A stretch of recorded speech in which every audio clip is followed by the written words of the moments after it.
Is there a theme song or something? There should be. Yeah, it's by Ariel Pink. right. There should definitely be We get the legal rights to it. He'd lease that. it to us. That would be amazing. Listen, I think we've pretty much started already. Welcome, everybody, to another episode of the Break the Rules stream. I am your host, Lev Polyakov, at Lev Po on Twitter. We have got a fantastic panel for you today. I hope Geo's put something under his hat. I like that the lamppost looks very similar to the hat, by the way. There's similar energy going on. Oh, shit. It's, you're these right. things come in pairs. And we have today Steph, aka Uberboyo. We've got Ariel Pink How we doing?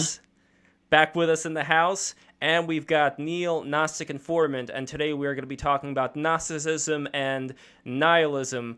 And I think that this is a good time for this kind of conversation. Everything is going to hell in a handbasket right now. The apocalypse is coming. So now is the time for us to figure out where we are, where we're going. And once again, everybody be sure to like, subscribe, and be sure to click the bell. Clicking the bell is extremely important because that's what's going to bring the numbers up due to the algorithm, as well as the liking. So anyway, the reason why I did this stream is actually because of Ariel. Because Ariel, you were very interested in the topic of Gnosticism. And can you tell me why you are interested in this topic? And that would be the start of the conversation. So go for it.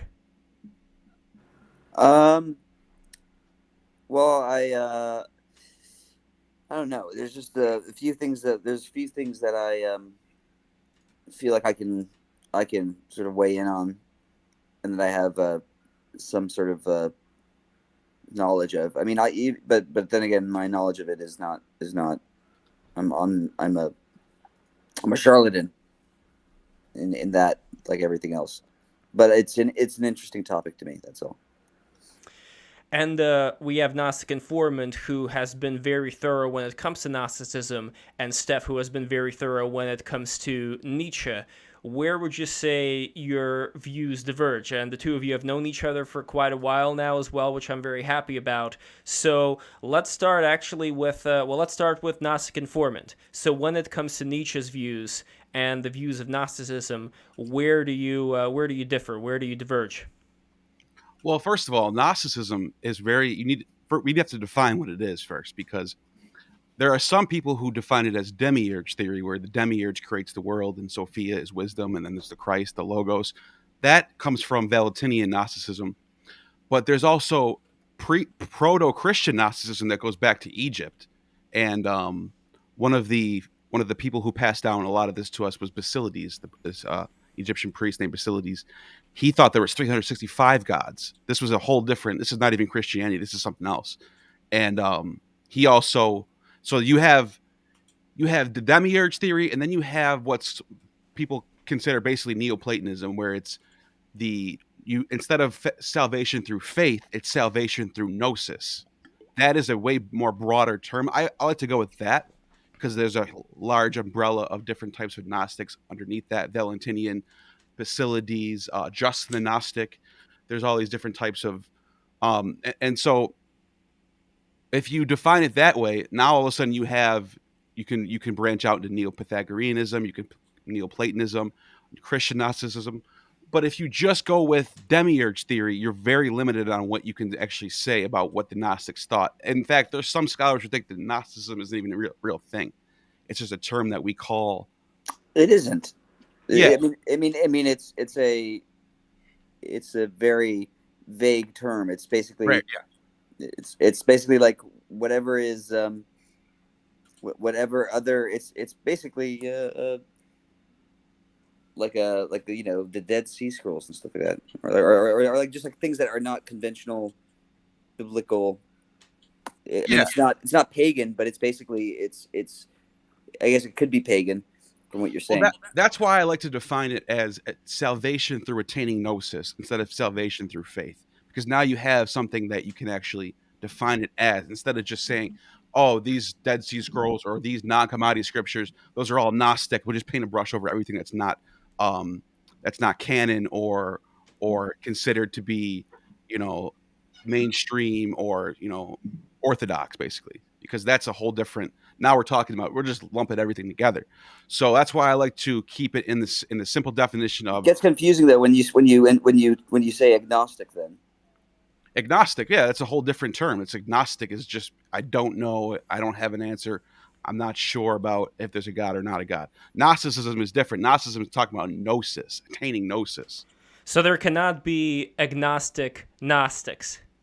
Well, no, there? it depends though. I mean, like Gnosticism, it depends on what flavor variety. There's some that I guess you could say remain agnostic on certain theological questions. There are some who like have a lot they're of agnostic other, like, on how religious they are. Yeah, like there's some who have Like, outright it's not about knowledge, about how knowledgeable they are. They're not knowledgeable about the subject at hand, God, whatever. Right. Right. What about those have, what about really out atheist there Gnostics beliefs as well? Would there be atheist Gnostics? You can be an atheist and a Gnostic at the same time, yes. See, but then that's gets crazy, actually. That gets very confusing when it comes to nihilism Well, yeah, and Gnosticism. I'll tell you how that works. So you don't believe in an actual God as a theistic God, but you believe that you can attain the gnosis of a variety of intellectual subjects. You can become God yourself. You can acquire gnosis, and without having to believe in an actual God that you need to be subservient to. So it's very deistic. This would probably you could actually argue that Jungian type of Gnosticism would fall under this branch, because you're not a Christian at this point. You're following the gnosis, but you're using the actual term gnosis as the main top pillar, basically. Well, would that be that different from Nietzsche's view? Because from what I understand, Nietzsche did not believe in God. He did not believe in there being any superpowers out there beyond what we know. So, Steph, would that then qualify as being the closest thing to a Nietzschean, a Gnostic who is an atheist? And be sure, yeah. Yes, I am here. Well, if I was to discuss Gnosticism, I'd probably, as always, larp about first principles. I'd like to bring it back to a grounding perspective, because this stuff, when you start talking about beliefs and belief systems and whatnot, it very, very easily wanders into the realm of untethered abstraction. I always like to take psychological views on this stuff. So, for example, the very, very simple frame that you can look at it, and this is very Nietzschean perhaps in the way you look at it, although it's not exclusively Nietzschean. If you sit down and you think to yourself, what's the foundational thesis that most people come up with about what life is? All right, so what is all the wisdom and all the wise people say? They always say life is suffering, basically saying life is hard. And this is very true. Life is a hard experience. Psychologically, for your mind, it is difficult to live for many reasons. There's an awful lot of stress, there's an awful lot of suffering. And if you actually look at the kind of ends of life, you end up dead. And if you look out into the natural world, if you watch David Attenborough for a while, you realize that it ends badly for quite a lot of animals and us as well. Like, you get ripped apart and all this type of stuff. The basic psychological thesis underneath what we call Gnosticism, but this is not exclusively Gnosticism, this is just a form of belief that comes out of this, is that when you look out into the world and you confront the problem of suffering, you look out into the world and you realize that the world is being run by these laws, these rules, the laws of nature, and these laws have led to the way nature and life operates as it is. And you look out and you see a fucking animal get its spleen ripped out while it's still alive and kicking, and you sort of say to yourself, this isn't fucking right. This is pretty fucking bad. And then you look at, like, you know, your grandmother, like, get wither and die, and you look at, like, maybe a kid die or something like this, and you're sort of like, man, fuck this shit. Like, this can't be right. This is bad. This world is incorrect. There's something up here. And I am also a part of this. I've got all these passions inside of me. I sit down and I've got this like urge inside of me to fuck. And when I actually analyze that passion with this mind of mine, and we'll get to that in a second, I start to realize, holy shit, that urge to fuck is like a trick. That urge to fuck is a trick to try to get me to bang some idiot, so I produce another kid who can just churn away in the meat grinder of samsara. It's just a ruse. And then my urge to eat, well, in order for me to eat to become strong and healthy so I can fuck nice and hard, is I have to go and I have to kill another animal. I have to murder another animal, cause suffering to it, and do this. And then in order for me to have status, so I'm attractive to this woman, I have to go and I have to compete and take stuff from other people and give it to myself and all this type of stuff. I have to violently go and conquer the world. And you analyze all this and you realize, holy shit, I'm a monster. I'm part of nature. And because I'm part of nature, I'm a demon. What the fuck? And wait a second. There's something in me that's able to become aware of this. I'm able to sit there with my mind and look at this and realize that I'm a demon. So there's a separation that starts to happen. All of a sudden, my mind is able to understand that there's this body and there's also this world out there, but nothing else in the world is conscious except for me. I'm the only thing that's conscious. Everything else in the world, all the animals, they aren't conscious. Most fucking people aren't fucking conscious. The rocks certainly aren't conscious. So that whole world out there, which I am a part of, my body is in, is not the same as what I am. I have this spark of light inside of myself. I'm special. And this is where people start to see this idea of the Gnostic soul, the aware soul, the awakened soul, the woke, the original concept of the woke. This is back thousands of years. No. And this does not show up in the singular belief system. This shows up this is the Buddhist thesis in its most simple essence. Samsara is the evil. Go on, sorry. I said jnana is what they called it. It's actually a cognitive gnosis. Yes. And then they would see samsara. Schopenhauer read Buddhism and saw this. And Nietzsche, if you want to understand him, is essentially literally just an answer to Schopenhauer. Schopenhauer saw the Buddhist doctrine, which was essentially the Gnostic doctrine, and everybody said we have this spark of light inside of our heads, and it's self-aware like nothing else, and it realizes that the world is evil, and the moral position that you need to take is you need to try escape this world. Now, Gnostics, specifically what we understand as that belief system, come up with a theory that the world has been created by a demiurge, an evil bastard, a fake, a liar, and he has tricked us all to play in this game. And the way that you end the game is that you escape, you become aware, and then you transport back into the real world. Plato is very similar, and Buddha is sort of similar, but a little bit more hardcore, where he basically says you escape, and the act of like turning off is in some sense like there is no other world you go to. You just sort of vanish, bro. Hate to break it to you, but it's like proper, like kind of scary in that way. And then Schopenhauer like takes all this, and this is all these belief systems are all married by, you could say, an archetypal psychological response to the problem of suffering in life. And if you want to understand Nietzsche, he looks at Schopenhauer and he says that what's happening here psychologically is that you're looking out at the problem of suffering, and because you're weak, because you struggle, you form this moral negative attitude towards life, which means that you have to deny life. He called them life deniers. He called Christianity, Plato, Buddhism, Schopenhauer, all of them were called life deniers. And he said that the actual answer, the correct philosophy, is not to do that psychological thing where you look and notice the problem of suffering and deny life and create some type of cope belief system in order to justify it. Instead, what you have to do is realize that this is just a psychological error that you're having. And instead, life and nature is good and valid, and you must affirm it and embrace it fully for what it is. And we can talk about what that means later, because I'm talking an awful lot right now. But that would be like the simplest psychological grounding of the whole idea, and how it leads into Nietzsche. And you can argue that Ubermensch, Superman, is the ultimate gnosis. Is the ultimate form of attaining the final gnosis, is the Ubermensch. There's a couple of ways you can talk about the Ubermensch. Maybe we'll get into that later. Yeah, like that's a complication there, like because it could have been his syphilis. Equate Nietzsche with Gnosticism is kind of like a bit too far, I guess. Like there is certainly Gnostic tendencies, but. Where did Uberboyo go? Oh no, easier. Sorry, my numlock was on. I was totally fucked. By the way, I do have something underneath my hat. Yes, if you can guess what is underneath Gio's hat, we're gonna do something special for you. Like, see if you can come close. I'll give you a hint. Maybe it could be. It could be the new child. Okay, so here's a hint. I'm in my studio room. So what does that imply? It's a guitar. No, not that. Okay, I think it's I think it's like a paint canister, like a little paint canister. That's my guess. You know, a tube? Yeah, like a little paint tube. No, like a little scrunched up. No, okay. The Mona Lisa. Oh, maybe it could be. No, yeah. No, I'm kidding. No. I don't know. Okay, well, you guys figure it out. And also, I just want to do a shout out to the current king of the Super Chat, Alex Redmond, 3869. That is the amount of money for this month's king or queen of the Super Chat, depending on who comes in here. So the Super Chat calendar is active.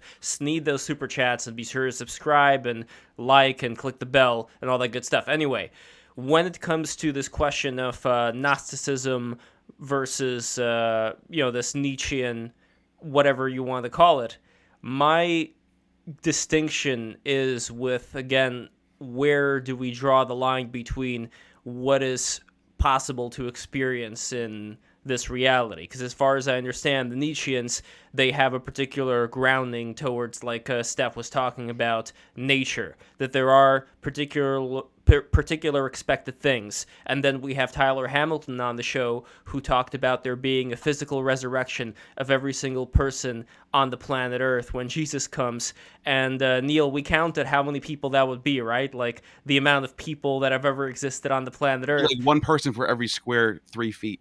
Yes, exactly. So we can go all the way from nature to... Wait. Yeah. What was that calculation? It was something along the lines of every square 3 feet would have one person on it. No.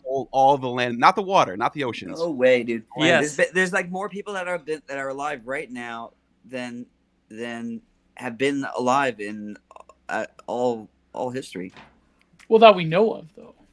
But I mean, there's plenty of room. There's plenty of room. All right, how many people? It could have been a prior civilization. Okay, so it says over here 107 billion people. That's the estimation of the people who have ever lived.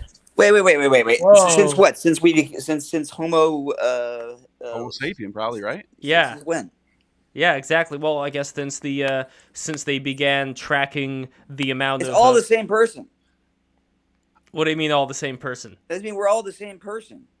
I mean, we all come from the same DNA split. You know what I'm saying? It's like sure, but I guess the point. Real quick. Yes. About the what about Nietzsche? Another link from Nietzsche to Gnosticism. Yes. Because there's two branches of philosophy that go back to the ancient Greeks that are about what makes up reality. And you got the Platonists who think that there's forms. So there's another heaven, there's a hell, and everything's forms.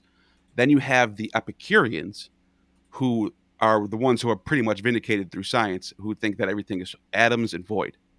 Nietzsche would be an Epicurean. He's actually written about this. This is why he opposes Platonism. Christianity is pretty much Neoplatonism. But a reason why Nietzsche would link to Gnosticism is because Nietzsche, he opposed the Old Testament God in the same way the Gnostics thought the Old Testament God was the demiurge. So you can argue that, in a sense, he follows the Gnostic view towards the creator. By the way, demiurge is the same word that Plato uses in Timaeus. It literally means creator.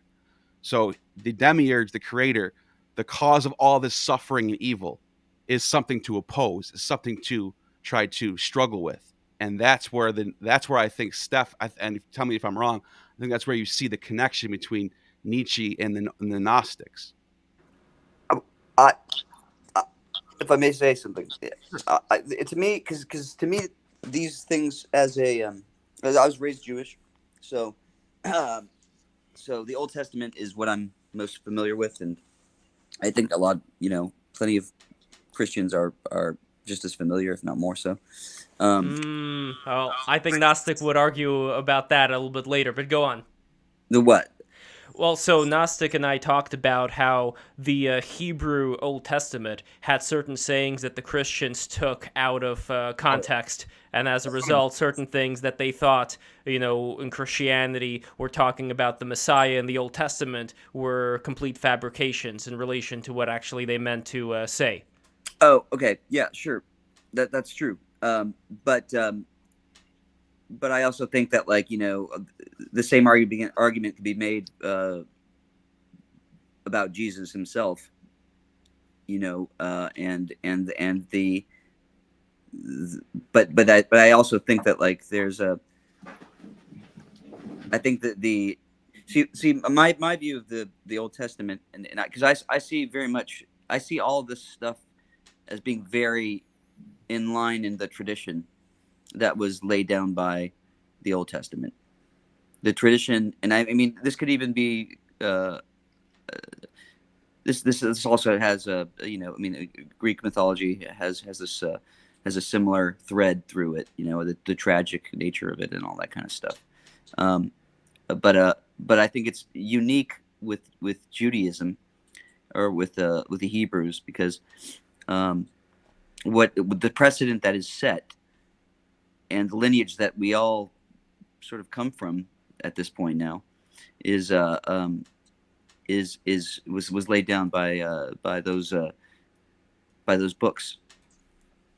And what is the story that what do Jews actually worship? There's kind of like a spiritual vacuum in Judaism, if you haven't noticed. It may as well be Satanist, I mean, we killed Jesus. So that's not what you just said would agree with the Gnostics, actually. So yes, that's what I'm saying. But I believe that it's the Gnostics and Christianity are the same thing, and Judaism. What I'm saying is that like they are all part and parcel of the same thing. They're just they're like the shadow side in the Jungian terms, whatever. Gnostics are, when Eve bit the apple on the tree of knowledge, that's what she was doing. She was Marcion, one of the church fathers who is condemned as a heretic, was a Gnostic, and he believed what you just said. He said that the serpent was lying, or no, the serpent was actually telling the truth. It was the demiurge that was lying, and he's the one who caused everything, all the suffering from that moment forward. Well, what I think is happening is that like when no wonder he was condemned as a heretic. Yeah, when we read that part of the Bible, when it's one of the earliest things that you do. We just take it for granted. It's a book of fairy tales, right? Or no, it's not a book of fairy tales. I mean, the story of creation is kind of weird, right? We don't take it so literally, but we just sort of gloss over that part. We just sort of like read that, and that becomes the sort of that's the first thing that we read in the book. Okay, I mean, like this sort of like is like the foundation that we're going to build our entire understanding of the world, the Bible, whatever stories were, like the interpretation. And it just seems like it's a glaring oversight to kind of just gloss over what it means when you say, oh, we bit the apple on the tree of knowledge. I mean, knowledge is a good thing, right? I mean, we learn that it's a good thing. It's something that we should attain. But we all of a sudden are faced with this. Eve bit the apple on the tree of knowledge, and we're just supposed to like sort of like accept that as being some sort of like bad thing. Well, there's never any clarification as to what that means, what it's I'm curious if we're supposed to interpret it in some sort of way that kind of like makes sense to us. I'm curious from the Christian perspective. And all of a sudden, and the punishment for that was that she was that they saw themselves as naked for the first time and all that kind of stuff, and that the pain of childbirth, and you start to like wonder to yourself, oh, okay, well, what were they doing before? I mean, the whole thing's just sort of like is like a kind of like nonsense drill, and I think that's us biting the apple on the tree of knowledge, is when we read that and we never go back to it. We never stop to think about what's being laid down at the foundation of the entire story. Sure. We're dealing with our entire lives are going to be besieged by irrationality and by things that don't make sense. By the knowledge that we think that we're going to attain, that we think that by the evil that we take in, by the godless and godful, the whole thing is just basically like it's a code. The whole thing is a code, and it makes sense to me in the sense that like when I think about what the spirituality in terms of Judaism, I think about Jews as being sort of a little bit of both. Like they're basically like very religious, very spiritual, kind of. Not really. They kind of like lack a spiritual center. I mean, they kind of are atheists. They kind of are agnostic. Well, the interesting thing with Jews is that they, I think, out of all the religions, were the ones to have had various doubts and various reinterpretations they're the ones of who the Torah. What do we worship? Okay, we worship the book. We worship.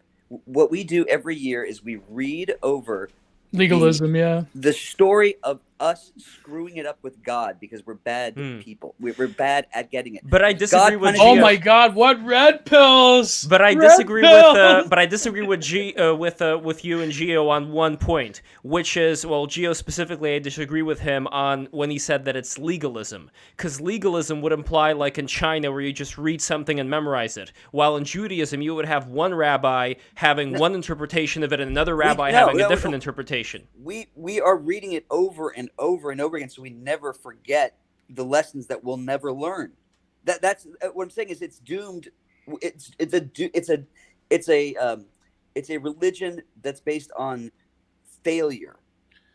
Let me ask you this. It's basically like us being, us Woody Allen it with the cocaine. You know what I'm saying? Like, I mean, it's like basically like, the story is just going. If the demiurge always, or the traitor, it's a story of us fucking it up every step of the way. It's a record of men screwing it up. It's even by writing the book. Wait, just as a quick retort before Gnostic, I'll give you one example. There is a term there is a part of the, not the Torah, the Talmud, where the 4chan people love posting this over and over again, how if a non-Jew reads the Torah, he should be sentenced to death. And right afterwards, in the Talmud, you have another rabbi saying the complete opposite, that this non-Jew should be venerated as a holy man for being able to read the Torah. So that's what I mean by having very different outlooks on whatever it is that you're reading, which I don't find as much in any other faith. Yeah, but what is the rabbinical consensus on that issue, Lev? There is none. There isn't. That's the whole point. The whole point of the Talmud is to have a Platonic dialogue between one person and another. You go back. That's how you get the truth. Is you have two opposing sides duking. Yeah. There's it's about the questions, not about the answers. Topic, though, because he made a good point. You made a really good point that has to do with Gnosticism itself. Is that Adam and Eve are created by this God who's omnipotent, omniscient, all-knowing, knows the future, knows everything, has all the power in the world. He creates Adam and Eve, puts them in this garden. There's a tree he tells them not to eat, and then he walks away. When he comes back, he's like, where are they? Wait a minute, I thought you're all-knowing. You should know where they are. So think about this. Now, this is where the Gnostics picked this apart, because they said, look, this God knew what he was doing. He knew how Adam and Eve would react, and he sent the serpent that he created in there to do what he did. This is what started the world. This is why they thought the demiurge was evil. But check this out, right? Epicurus even pointed this out prior to all this, but before he even knew what the Old Testament was.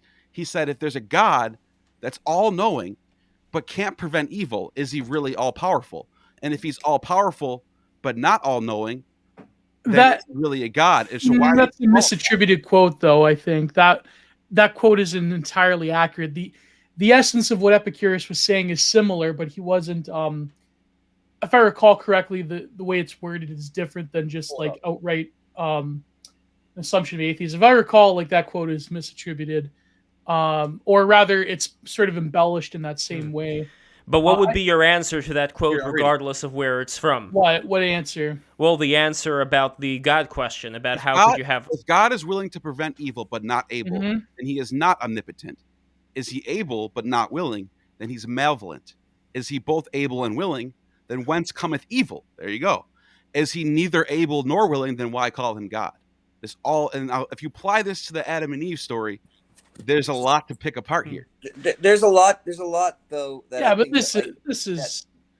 think a lot of. I need an answer from Gio, though. Maybe diverse theology here. Go ahead. There's a part that's glaring in this whole thing, in this argument. And this is the one. This is the part I want to bring, because to me, when I read the story of Genesis and all that kind of stuff, and the story of Adam and Eve in particular, it comes across as like a fairy tale, right? Like it kind of has like it's or kind of like a there's a childish quality to it. It's got a sort of a very simplistic kind of like something like somebody's dumbing it down for you. Like there is like, the birds and the bees or something like that. And that's the biggest clue, I think, into the first error that was set down, that we can basically that we really we haven't seen the end of the ripple effects of what came from it. I mean, the story of Adam and Eve to me is when I try to unpack it and try to like actually kind of see it for what it is. It seems to me it's a story that was told to somebody, possibly a father or a grandfather, to a son or to a child that was asking a question, more or less about where they came from, or like where's mommy or something like that, and it seems like it's an old person's difficulty trying to dumb it down for the children because it's a very inconvenient truth. And what is the truth? Okay, well, it seems like mommy and daddy got together. So a father is telling his son that it actually goes back to what Steph said. It all comes back to evil and suffering. That's what this all. It's a precursor. But to I think there's I think there's just a very basic like real like thing that everybody can understand. I think there was an adultery. Like this kid basically learned that he was that mommy and dad, that he didn't come from mommy and daddy. He actually, mommy was not in the picture anymore for some reason. And it's because mommy had an affair with the neighbor. Okay. But the neighbor, so the snake is the penis, that's the next door neighbor. He, basically like he let this man let his wife wander to the edge of the property line or whatever. He was cocked. And he told her, she talked to Wilson. She talked to the neighbor next door. You can argue that the snake Wilson. the flesh. Joe was pretty hot for lower self. That's what the serpent usually represents in ancient mythology. The lower self. The snake. Come on. Yeah, Adam's I mean, we never saw what Wilson looked like. We only saw the hat. For all we know, there could have been a snake there. Well, he's a snake anyway. You know what I'm saying? He's a next door neighbor. He's another guy. He's my competition. Steph, what do you do? The only two people on the planet, me and your mom. But I think I wanted to go back though. By the way, Shitcoin said wooden statue. That is pretty close. Ooh, let's see what's going on. Oh shit! Oh no! Oh no! Now Gio could just like grab a wooden statue in the background, and this was planned. This was an inside job. This was an inside job. Yes, this was an inside Gio's hat job. I have here a little wood engraving I did, but I didn't manage to. Everybody subscribe. It was Niagara Falls. This is the very first thing I ever did. It kind of came out shit, but like. That's you can't even. Yeah, it's too dark in here. That's crazy. I mean, we both live on opposite sides of Niagara Falls, me and Gio. But I have a question. I have a question for Gio based on what Ariel Pink was. Can you see? I see it now. Yeah, perfect. I have a question based on what Ariel Pink was talking about to Gio as well. Well, yeah, but then I wanted to follow up with the Nietzsche thing with Uberboyo. Sure. Well, here's the question. Because you are a man of faith, Gio. So when it comes to the question of knowledge, attaining knowledge. Yes. Where do you fall on that being a problem? Oh God, there's so many problems with that. The Orthodox have a better approach to it. They have concepts like pre-list and other. Yeah. They but even in Catholicism, I think you have it comes about when you read the lives of the saints how the sort of quest for knowledge. I think the Orthodox and the Catholics were in agreement in that at a certain point, only grace can save you at a certain point, because if you try to go through extreme lengths of trying to acquire the knowledge of God, that will lead you just as much into hubris and sin. Yeah, that's the pre-list. Which is why Nietzsche called it the religion of pity. Well, about Nietzsche, like the Gnostic thing, he's somebody that's like infected with that, right? So the perfect example. There's like a madness in Nietzsche for that sort of rejection of the pious Christian sort of like pity, especially when it comes to knowledge. But like to describe Nietzsche as a Gnostic, I think is kind of like not. It's not there because, like, if you're talking about theological Gnosticism, that implies a sort of like hardcore life denial, the type of which that Nietzsche saw in Christianity. And so in a way, like Nietzsche would say that Gnosticism is like the Christian denial of the earth, as like, this is evil, this place is terrible, we're living in hell, it's created by the demiurge or the archons. So Nietzsche, I think, would equally reject Gnosticism on those grounds. That's why I because he's defined it the way looking I for did. morality. That's why right off the bat I wanted to define it as attaining gnosis, not the Platonist version of Gnosticism that you see with the Christians, the demiurge theory. There's two different types of way to define it. But if you're to define it as demiurge theory as you are, then I would agree with you. Nietzsche. But what about right? I can expand on this because I don't have very much time. I'm gonna have to bounce soon enough. Just then I want to ask you one specific question, Uberboyo, before you, because you have no time. Yeah, go ahead. Sure. I'd love to riff on all of this stuff in general because you've brought up loads of things that I think would be fantastic to talk about. An awful lot of the problem here is like this is me shilling for Nietzsche, but Nietzsche is essentially the most recent innovator in our ability to understand religion, and he changes the conversation completely. And I'll talk about that now in a second. Gio, if you want to go with your question maybe beforehand, and I'll get into that later. Oh, I just wanted to ask you the opinion that certain people like Stephen Hollier had. I think we talked about this a little bit, whether Jung is the sort of Gnostic of the modern world, or rather if people exaggerate his sort of Gnostic features, going from like Answers to Job all the way back to the Red Book. I mean, there are people, Hollier lays out a convincing case, but I think that there still is some elements of Jung that probably doesn't jive. He talks about Abraxas, he talks about, Cultura and stuff, but I think, there's probably some elements in Jung that would defy the Gnostic distinction. But what's your opinion? I'll get into Jung later because he's a little bit difficult. But I think the simplest way you could understand him is the very classic thing people say about him, which is he is essentially an extension of Plato, like the archetypes are the eternal forms and all that stuff. It's maybe the simplest way you can understand it.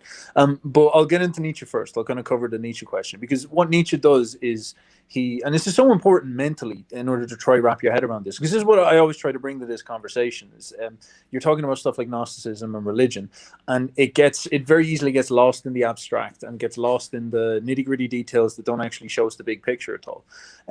What someone like Nietzsche does is Nietzsche takes 10 steps back and tries to look at the actual, does what a scientist does. He tries to ground it in established first principles, observable empirical first principles. And what this shows up as is psychology, ultimately, because this is the only thing we can really trust. We can look at what we understand about human nature and extend that to what religions are doing. So, as I've said already, the most basic first principle, the most easiest thing that you can use to really ground this conversation is the question of suffering, the problem of the suffering of life.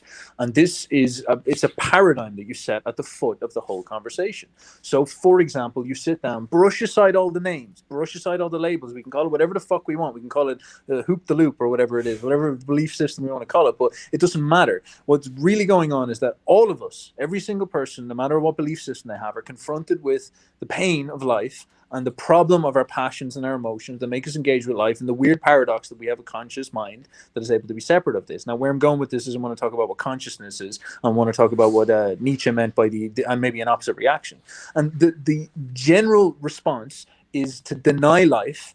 This is maybe a new category. This is what good philosophers like Nietzsche do, is they give us new categories that are better descriptors of reality than ones previously. The deniers of life will react to the pain and the suffering and the problem of suffering, and they will come up with a philosophy that will justify their denial of life. And this will usually be a very beautiful philosophy. Samsara by the Buddhist. Now, again, I actually like Buddhism, but you could look at the Buddhism as in some sense being a giant life denial. Schopenhauer's philosophy, the same thing. And the prescriptions Schopenhauer gives are perfectly in alignment with this. He basically says that, you should take yourself and blow yourself into existence, but treat it as like a blossom where you try to, perfect yourself. So Wagner heard that and he tried to create the perfect art and waste his life force on creating the perfect art so he could blow himself out of existence. It's like, blowing off the candle by making it burn too brightly so it shears away. This type of thinking. Christianity in the sort of same way. But the thing that's quite interesting is that The belief systems are, in some sense, independent of the psychological disposition. This is what is really important, that you can become a life affirmer. And this is someone who engages and embraces life. And this is an internal spiritual disposition, or I should actually say a sort of natural, vital disposition. This is something that the people of the past have, because it's not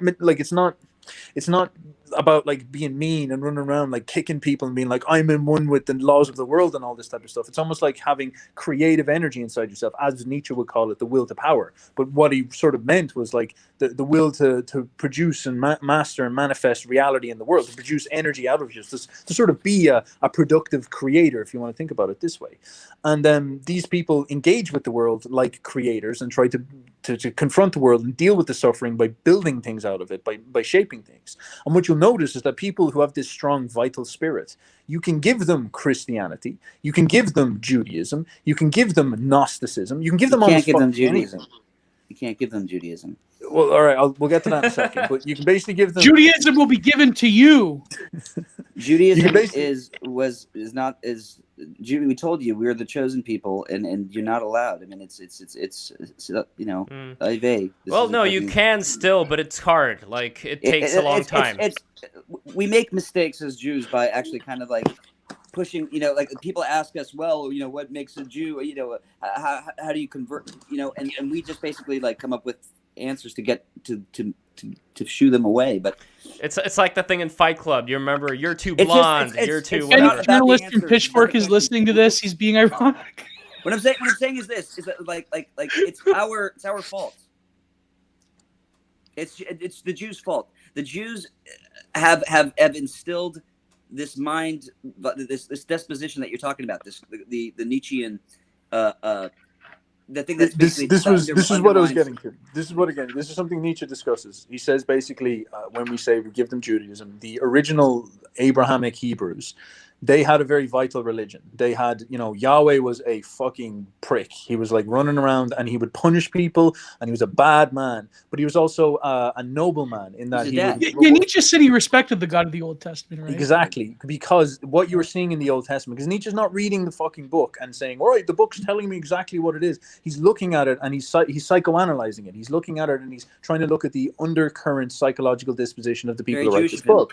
And so the Bible, the Old Testament, the original Torah, was a description of a conquering, excited, energetic, powerful people. They were full of life, and they wanted to go in and claim Israel for themselves. And they went in, they destroyed Jericho, and they did all this stuff. They were full of energy. They were full of life. They were vital people. And Yahweh back then was not a God of love. He was a God capable of crooked punishment and brutality, because that's what a healthy God almost always is, because he's one who's aligned with nature. The gods of true vital people display the traits that nature had, and they're always judging gods, just like Jupiter was, just like Yahweh was, just like all this. And this is not a conversation about God. This is a conversation about the state of a people who produce this stuff. And then what happens is the Jews fail, they lose, they get enslaved. And this is where Nietzsche comes up with this idea that because they got enslaved, their vital energy dropped, as it always does. And then what happens, they get on this long period of slavery. And what happens is their symbols, their way of relating to their ideology and their worldview changes, and they suffer more. They struggle to deal with the suffering, and so they start to develop a religion that's a little bit different. The religion evolves, and it turns into what we understand now as the kind of blend of Christianity and Judaism. And Nietzsche would call this, he would say this is when they developed a different morality towards the world, a revolution in morals, a different attitude towards the world, one that was maybe more tragic and sad, and one that was you could even say a little bit Gnostic. They started to believe that Yahweh was in sort of like, wasn't this nasty God anymore. He was a God who loved us, but he was abandoning us, and we have to kind of find our way back to him. And maybe is he hidden in another world? We have to wait until the end of time when he'll give us this thing. And out of that comes then the Christians, who have this idea that like Christ comes down and says that the kingdom of heaven is within you and you'll all come up to heaven after. And it all kind of comes from that. It all comes from the kind of loss of the vital spirit of the Jewish people at that point. But the question is whether the vital spirit transfers itself into the spirit of attaining knowledge, where, like I was saying before, if you have various Jews who argue argue amongst themselves about the context of the Torah. I think that just that ability alone to argue and to doubt, I think it creates some kind of an evolution in the human mind where you are Yeah, but capable of do you attaining think that, greater heights. but like modern rabbinical Judaism, without its sort of purpose or mission, I mean, do you think that there's some kind of almost like quasi-nihilistic tendencies within? I think it's there. It's there to sort of just be the counterpoint to a world where people think it's okay that they're going to basically die and nothing's going to happen to them. Interesting. Like I think it's because there's so many Jewish atheists. I think the Jews are acutely aware of their folly in many ways. I think, and I think that this is the key to their spiritual depravity in a weird way, is that that they have a very acute awareness that the heaven that is mentioned in the Bible, that's basically been promised to the chosen people, that was a lie. That God, they fell for it. They fell for their own bullshit, is what it comes down to, and they know it. And now the whole, Jesus comes around.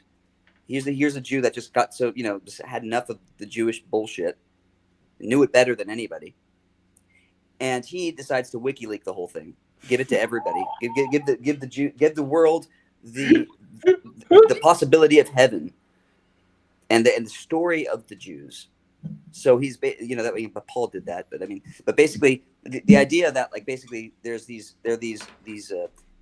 people that come up in Judaism and they sort of like put the whole thing in question, but they put the whole thing in question, and they throw it away, and they screwed up, and God is this sort of amorphous being that like nobody's ever really good at doing at being his son, really. They all die, they all basically, but the Jews were always poor. They weren't vibrant and like flourishing at any point.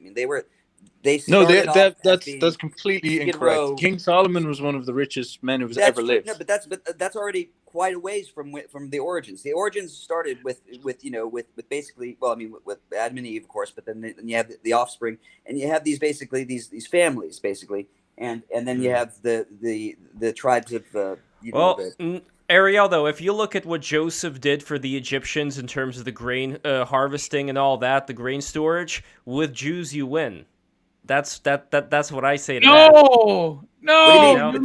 Think of all the Egyptians that would have starved to death if not for Joseph's intervention in terms of harvesting and storing the grain in time. Well, look. Speaking of grain, look what's happening in Russia right now. Okay, the prices not just great. went. It's a bad segue, but anyway, I just think that I think what I'm trying to get at is that there's I don't think the Jews would be around today if it weren't for Christianity. Okay, that's what it comes down to. Yes, and I'll tell you why. Because Christians were persecuting Jews so much, it forced them to be together and to not disperse. But not only that. Yes, but the Christians took over the world. Okay, and where do they? And it's kind of like paying it's like a tiff, or like basically like. It's like Europe is to the United States, It's like these are our forebears. We're gonna take care of our parents in their old home, in their old, like the Jews are basically, they stuck around so that they could get the residuals for like the copyright, the life rights kind of thing. They're like hey, that's well, wait, hold on. I know Steph has to go soon. I have a question that I want to ask Steph, but then I want to go back to this, talking about Rabbi Singer that Neil was interviewing, and if we could channel his spirit into the room. But Steph, my question to you, and I know you got to go soon. My question to you has to do with Robert Seffer's interpretation of the Adam and Eve story, where he was talking about how the fruit of the tree of the knowledge of good and evil, it could be touched, but it could not be eaten. And he referred to that as being this orgasmic energy, where according to him, the knowledge was basically the knowledge of the orgasm, this very intense feeling that basically keeps... Yeah. Adam gave got a blowjob, or gave a blowjob to the. I think that I honestly believe that like Eve roped Adam into a threesome with the neighbor, and the neighbor came in his mouth, and that's literally what it is. Like and I believe that like Adam is in denial about for the rest of his life, because this happened before he actually had sex with. He never had sex with Eve, obviously, beforehand. So he bought Eve's story that basically, she just was talking to the neighbor, and he gave her some knowledge and all that kind of stuff. And then all of a sudden, 9 months later, like, this baby starts growing in the belly of Eve, and they never had sex. So Adam's starting to ask questions. He's like, what is that? What, there's a bun in the oven? What the hell's going on here? And I think that like they were never very. She was deceptive to Adam, and I think he wants to believe it. Okay, like he wants to believe that there was a that. I mean, either that or he's really really pissed off about it still, and it seems like like all the sort of like codes for the words that are used. They're all metaphors, right? I mean, like it seems like it would make sense if the child was the bastard, if the child was a bastard, but Adam raised it. You know what I'm saying? If Adam raised the kid, and he cannot tell the kid that the real story, and so the whole thing sort of like spirals from there. And we're talking about Cain, Abel, or Seth. We're talking about everything leading up to that. It could be one or the other. I'm not sure. It's obviously not the one that's dead, but Seth is a very interesting story. I mean, that is arguably the other origin of the Gnostic thing. It's the sort of the pre-Gnostic scriptures, basically. They sort of like the sort of like the. I guess it's all Sethian, right? I mean, we can definitely get into the Sethians later. I just want to make sure, Steph, if you have the time right now, I just want to make sure you could also answer that question, what your interpretation is of Robert Sephir's idea of this being the orgasm, and the idea that this orgasmic energy can be channeled through the Kundalini, up through the spine, in order to attain the state of knowledge. There are other mystics that talk about it. There's three things I want to get to now. So I want to actually talk to Neil a little bit about the idea of Nietzsche, the maybe you could say the more fucking spiritual Nietzsche, and like blasting yourself and ripping through reality in order to like see behind the veil and all this stuff. Yes. That'd be pretty cool. Before we get to that, we do maybe need to talk about Jung with Geo. And Lev, what you're asking me about the Adam and Eve story, we can talk about that too. So I'm going to try to go through these one by one, all right? And let's try our best to keep a bit of coherency and structure to it. So first of all, the question of the Adam and Eve story is a fascinating one. And again, what I'm going to do is be very, very reductive and look at it as a psychological phenomenon. What is happening in all these stories? Why do we tell ourselves these stories? Because we want to explain to ourselves what reality is. And these origin myths are often explaining these type of things. Now, for example, again, Nietzsche, I'm a big shill for him. He does one of his best passages I've ever seen is he does a comparison between two origin myths, the origin myth of Prometheus and the origin myth of Adam and Eve. Now, he notes something very distinct about this, is that both of these myths create a explanation for the problem of evil, which is actually the problem of suffering. For example, Prometheus rebels against the gods, steals fire off the gods, and then the gods, in order to trick humans into getting fire back off them, or to fuck them up basically, send down Pandora, which is a woman, and then they go and they all try to bang Pandora, and then what happens is the Pandora's box gets open, and then all the terrible shit of life gets put into the world. Wait, Pandora's box, as in like eating could be, box? Bro. And it could be as crude as you think. Now, what he noticed with this is that there's a distinct attitude in the like he would call it Aryan versus Abrahamic or Jewish or Hebrew, if you want to put it this way, and not in like I know those terms are very, very loaded, but he's just more putting this sort of analysis between the different types of people that they are. So the Hebrew myth is a little bit more nervous. In fact, it's feminine premised. It's reactive as well. It's not an active force. So what happens is Eve is in the garden and she is tempted by a serpent. Whereas in the Prometheus myth, what you have is you have a character, Prometheus, who actually actively jumps towards evil. And the explanation of why there's suffering in the world is explained through heroism, to the idea that sometimes you need to go and take risks and break the laws of God in order to test reality and push reality forward. And Nietzsche would categorize this as the heroic, ascendant, tragic Greek spirit that is a sort of vital energy. You could say someone who attacks and approaches life with spirit inside of them. Whereas you would juxtapose the Adam and Eve story, which is one of the main premises of the Abrahamic religions, as depressing, reactive, restrictive. They are moral, is the way he would say it, in the sense that they tell you not to do things. Precisely as Ariel was saying, it's the perfect myth to explain to a woman that she'll have urges and she'll have snakes who will come out and try to tempt her. And it's all she has to do is just not give in to the temptation. All she has to do is say to herself, I'm not going to give in to these other characters. And give in to Alabama Black Snake. For example, one sec. It's from the point of view of the females. You can't with Ariel. You can't.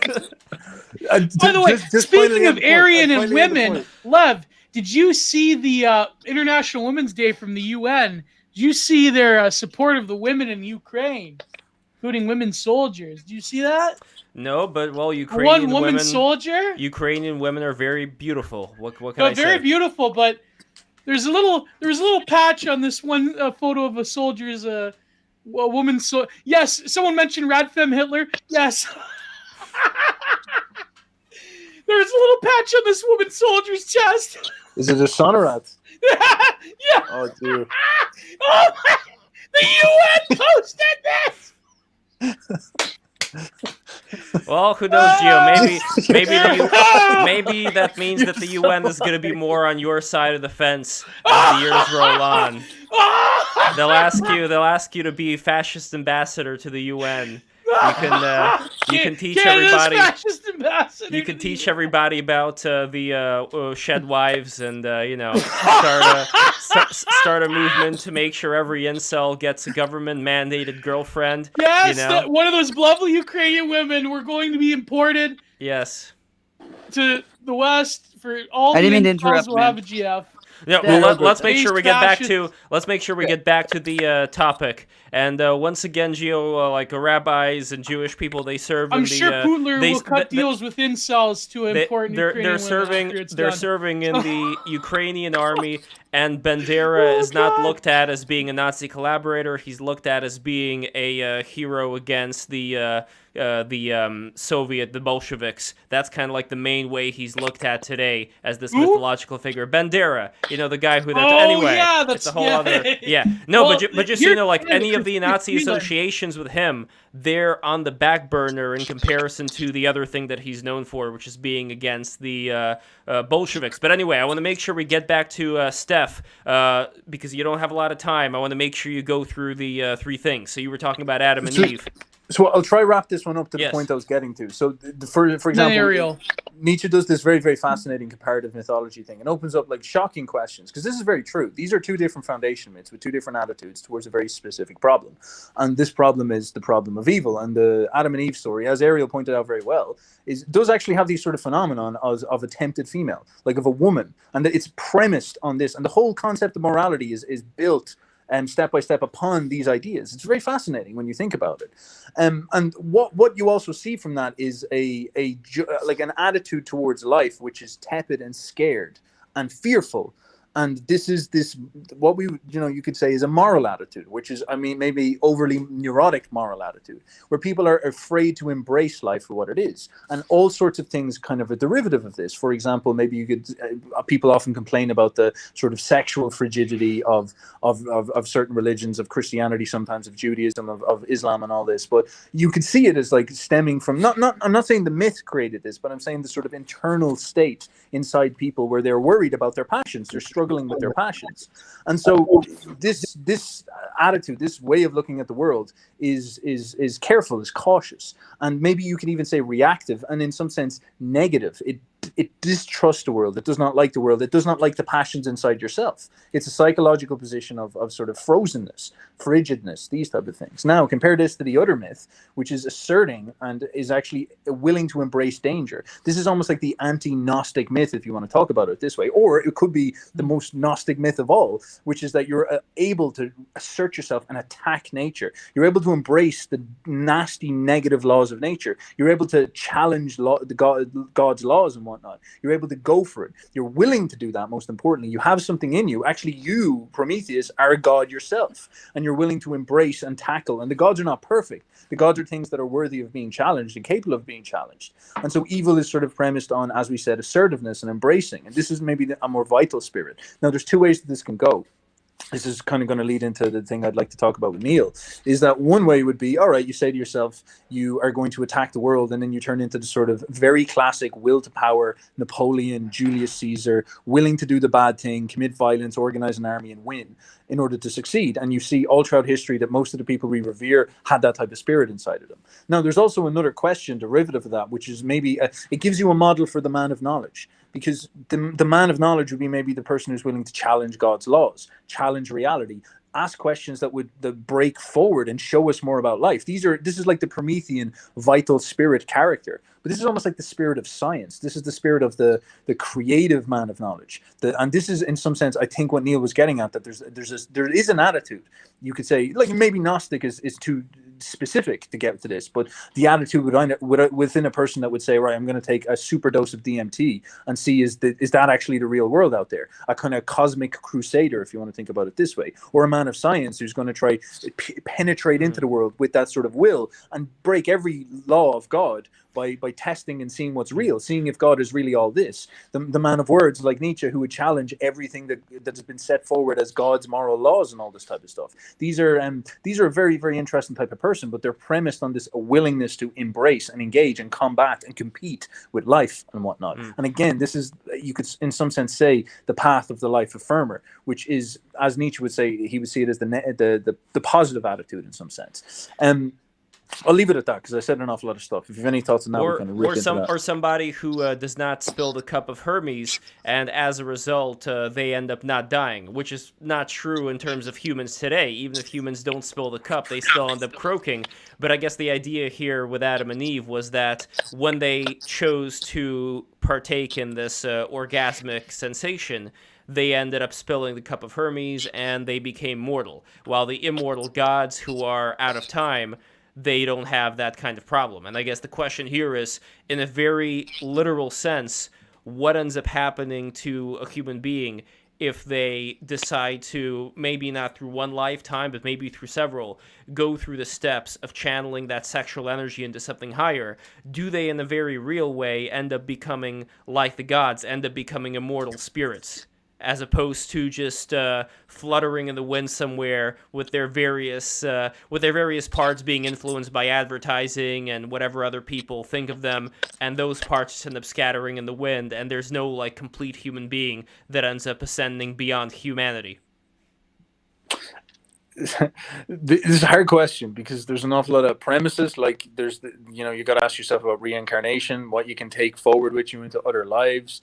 There's really a lot of things I just won't be able to answer. I just don't really know. But maybe in some sense, you could think of symbolically gathering up sexual energy or orgasmic energy. Is just strip away the adjectives and think of it like gathering up energy for the sake of success of some sort, and becoming a god, becoming more powerful. Like, look, this is very reductive, but one way you could look at it, think of the humans, the early chimps in the past who gathered up enough creative energy for them to evolve into humans, we'll put it this way, and how further along we seem compared to them. We're sort of godlike down the generational line compared to them. And this is very, very possible for us to look at reality this way and say that, we right now, like, if you're into conspiracies, if you've ever read Rutenbog's Kalergi, his statements on the future of the world. Some people have read that stuff and they get very freaked out about it. But he actually says some very fascinating things. Like, he's very Nietzschean. He says that, like, whatever way you want to look at it, the society is going to go into a Dionysian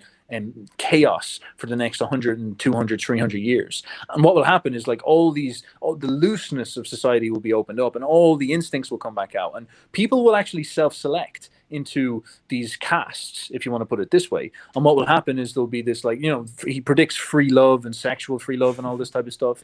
And he said that the people who will come out on top will be the people who are able to maintain a sort of internal discipline in the face of all these Dionysian forces. Basically, the instincts will rise up and there'll be people who are able to grab them, control them, and push forward. And in 200, 300 years, they'll be in the same position as the Roman emperors or the old German kings of Europe, or, the Israelites who ruled as King Solomon and King David and whatnot. And the point he's getting at there is that these people are able to penetrate and seize energy and hold it and do the right thing and manage it over a long period of time to come out successful. And this is a very kind of practical way of grabbing it, compared to an awful lot of people who are now going to get churned up in all the advertising, as you said, and all the free love, and they will self-select into the last man, and then it will be like a fallen existence, and it won't be good at all. And they will essentially end up like the peasants of Europe. They'll end up like the enslaved. They'll end up even in a worse state. My addition to what you just said right now, Uberboyo, is that I think that we can flip evolution on its head and say that all the Gooners,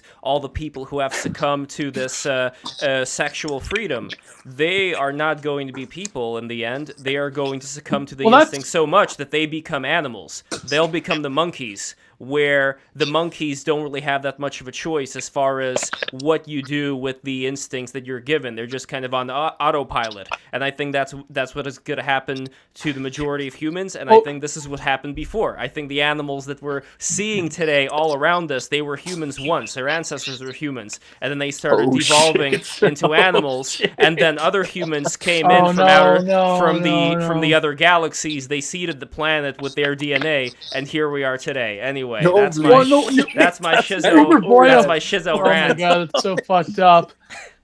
Animal Becomings. That's right. Lev is a Deleuzian. Where did Ariel Pink go? It's a phone issue. He'll be back. Don't worry. What? Uberboyo mentioned the Kalergi plan. Fucking base. I think that even though there's probably it's a quote unquote conspiracy theory, there's got to be some amount of spiritual truth to it if you look at the demographic patterns of Europe. I mean, no. Like, sorry to interrupt you, but like, go ahead. You should read the book. It's called Practical Idealism. It's actually a very intelligent book. Oh yeah. You should. It's a very intelligent book. Like, and he says all the stuff that people talk about. He says that the new European race will be an Egyptian race, and that's clearly happening. People are going for that sort of blended mixed race. Why is Egypt in particular a template? Was Egypt subject to the same like?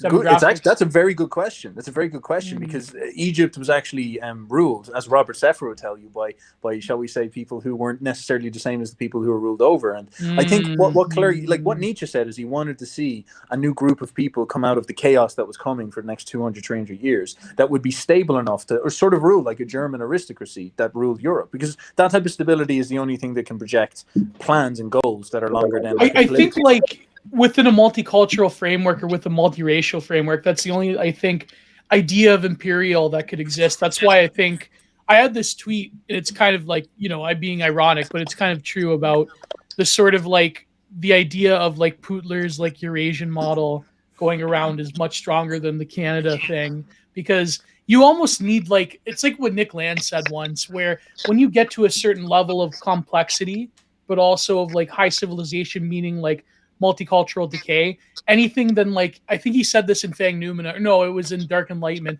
anything other than like, outright fascism is just not going to work. So I think like...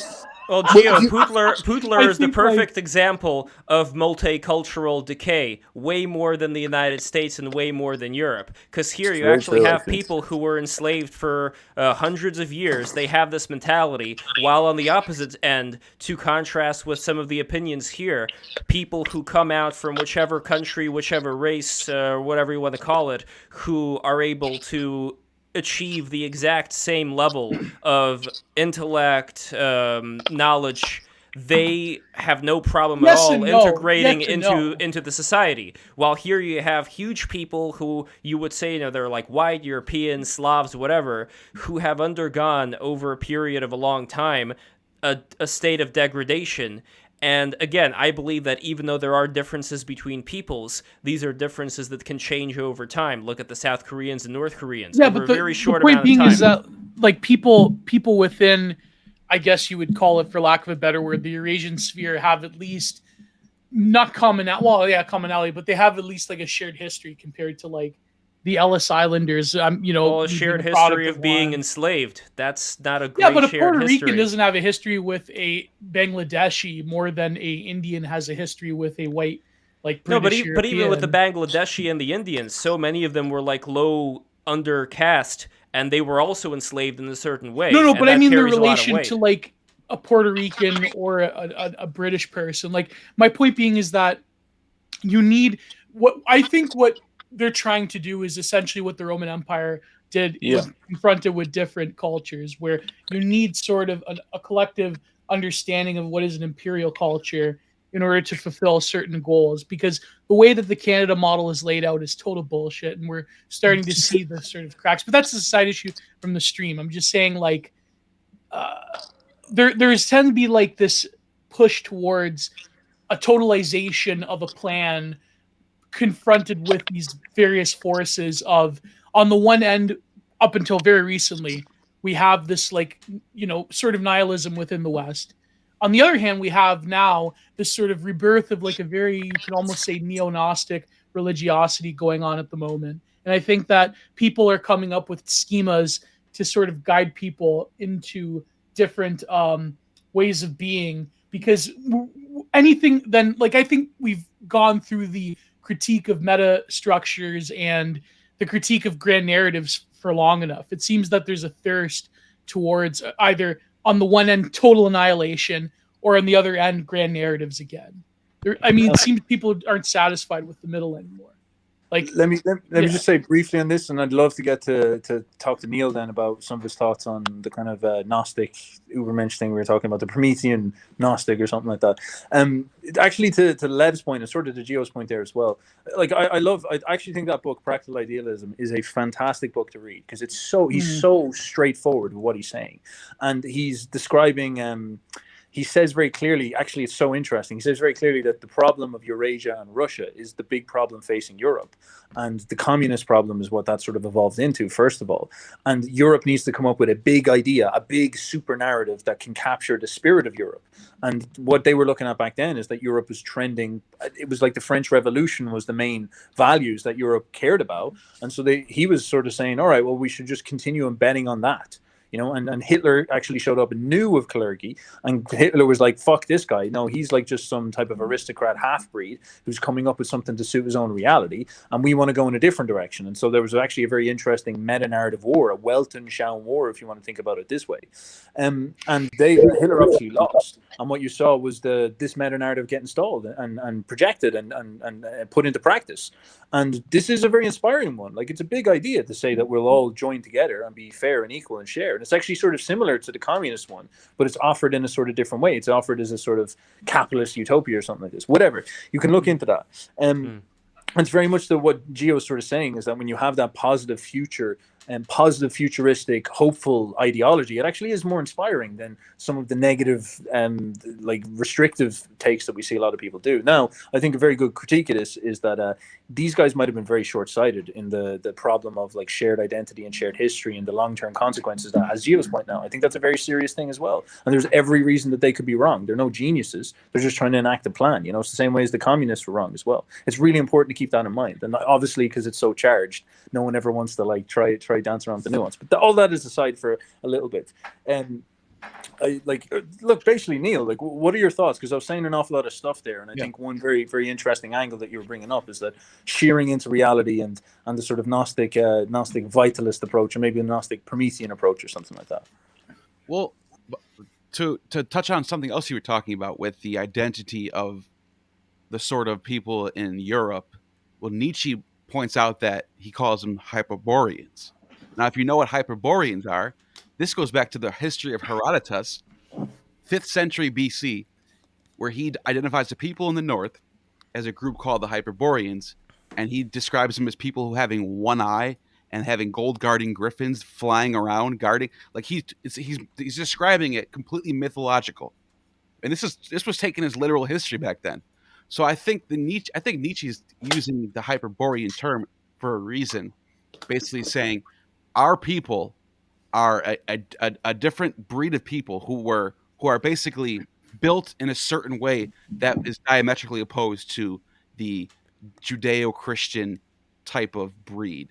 And he's basically pointing out that they were this is like oil and water. This is not going to mix. Yeah, but that again is a very like kind of like Varge Vickner's type of like Germanic paganism going on. Sure, like no, very explicitly anti-Christian. It actually gets into anti-Semitism if you want to argue that, which Michael Sugru, who is a Princeton professor of philosophy, was big on this. He said that no doubt Nietzsche led up to what the Nazis believed. Like he contributed. I think do you know if he's the Canadian one that wrote that book about Nietzsche and Heidegger? I'm not sure. Oh yeah, I think he is. I think he is. I went to a debate with him, and he was the one that kicked out Michael Millerman from the program at U of T. And I was like, actually, I knew the organizer. She was my second reader when I was in poli-sci. And I went up to him, so I got to talk to him one-on-one, and he just like kept shooting me down like every single point. What about this thinker? What about this? He's a fascist. Well, knowing certain beliefs of yours, Geo, they're probably right. Anyway, to get to what you were asking at the open save is the Gnostic diving into the pleroma, if you will. Yeah, he said like Nietzsche defending the Jews itself is like some kind of weird self-serving anti-Semitism, like if I recall. Like that he makes the argument in the book. But sorry, I cut you off. Yeah, I'm not sure exactly what his argument was, but he did. Yeah, I'll go into that in a second if you wish, because it's actually related to practical. Nietzsche admired the ancient Hebrews. I don't see how he's an anti-Semite. I'll swing it right back over to you, Steph, because I want to just make this one point. Sure, go. I think that if we agree on the science being true, that this reality is atoms and void, right? And that Plato is wrong, and there is no forms, and there is no metaphysical realms, heaven and hell, then our only option now is to make heaven here on this planet. We have to figure out a way to whatever it is. I'm going to shoot for the universe right now. I'm just putting an idea out there. If we meet in the middle, we meet in the middle. But like we have to figure out a way to make medicine, technology, everything to the point where people can live forever. People can go into the metaverse and live in a virtual reality. And this is a scary Satanist thought to people who believe in God, who have their faith, who think that faith saves them. It's literally the definition of Satan. Sure, but that is the model of the type of gnosis of the Ubermensch or the Nietzschean worldview. But like when Nietzsche, the thing though is that's why he believed in epigenetics as well. Like he had this really weird like Lamarckian view of evolution, because he basically wanted to counter signal Plato at all costs, and he figured that Darwinism was like too close to like having haplogroups being similar to Platonic forms. So he had this like, but then that being said, I think like the vitalist bodybuilder types, they're kind of right in that epigenetics is like if you're bombarding your environment constantly with like seed oils and fucking sneed oils chemicals and you know like the whole like I'm not going to go through the repeat vitalist bodybuilder stuff, but you know what I mean. But Ariel, I feel like we cut Ariel off.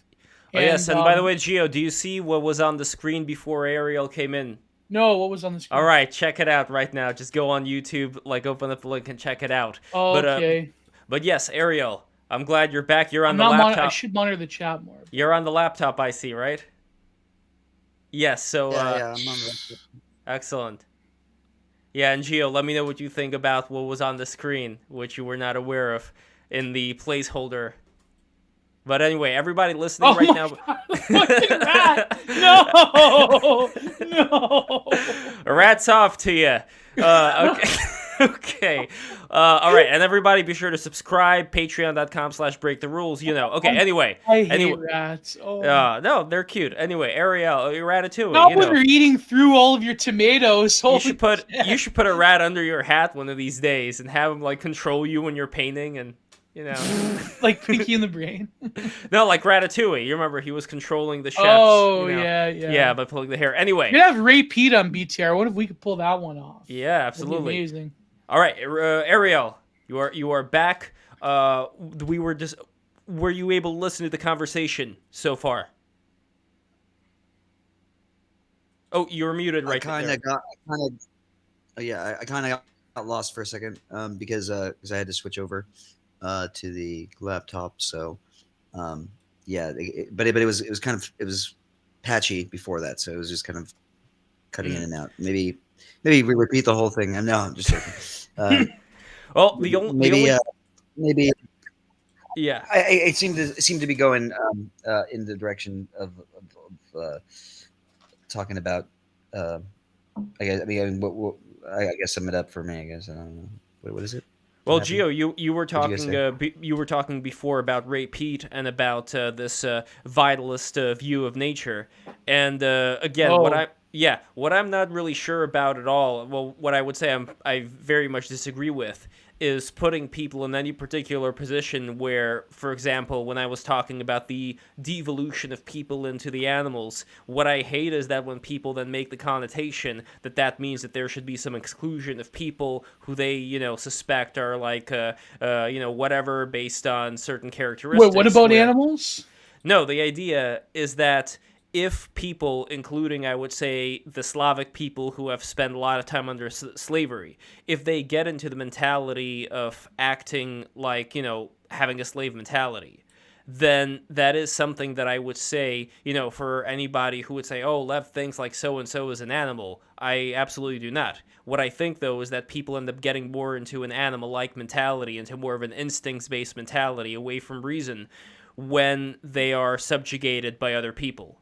And I think that this is a state that people can get out of through having better role models, through being educated. I think that wisdom is something that can slowly, through generations, and in a very short amount of time, be attained. So the one thing that I really hate about, well, including many other things about very authoritarian fascist regimes, is this tendency to exclude people based off of characteristics that have nothing to do with what exactly they're bringing to the table. And I know I say this a lot.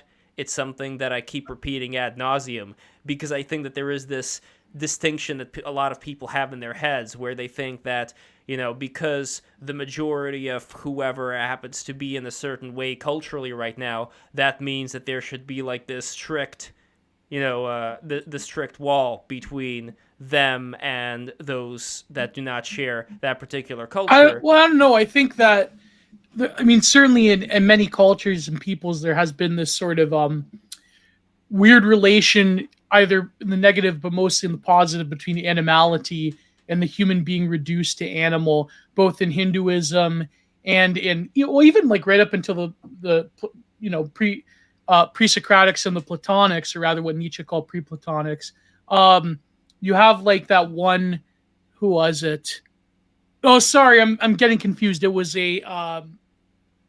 an Indian sadhu, I think, responding to either Ramanuja or Shankara, that said, what do you think of like the perfect enlightened being? He points to a cow out in the field. It's like, there you go. That's your perfect equanimous enlightened being. But then right? There's no work to do. See, that's the thing that I also don't understand. Yeah, when they say there's no more work. Like Steph, when it comes to my final question to you, it would be, if life was all reduced to saying that the cow or the tree is this enlightened being, then what's the point of doing any of the work? What's the point of ascending beyond this state of just operating on your instincts? What's the point of showing compassion or love in the agape sense, not the eros sense? As Gio, you remember we were having that conversation yesterday, the kind of love where you have a love towards other people without expecting anything in return. Like that does not seem to be an animal Yeah. quality. Oh, by the And- way, King yeah. Salmonfish wants on. I don't know if you wanted to. I think we can do that later on. I think Alright. after Steph leaves, just so we have enough boxes here. Not too many cooks in the kitchen like last time. But anyway, Steph, You've too many. I'm curious what you think of that particular distinction that I brought up. Again, I bring it back to psychology. Like, I think it's very, very useful to think of this stuff from, like, always trying to bring it down to because psychology is study of the soul, and these are questions that people often associate with spirit and soul and whatnot. But what really happens in your soul is that you sit inside your internal mental space and you notice that you are tortured or driven or poked or filled with tension to do things. And you're done this by your emotions or your passions, if you want to put it this way. And these passions are usually quite negative. They try to push you to do things. As I said before, you sit down and what rises in your belly is this feeling of discontent and lust, as you might call it.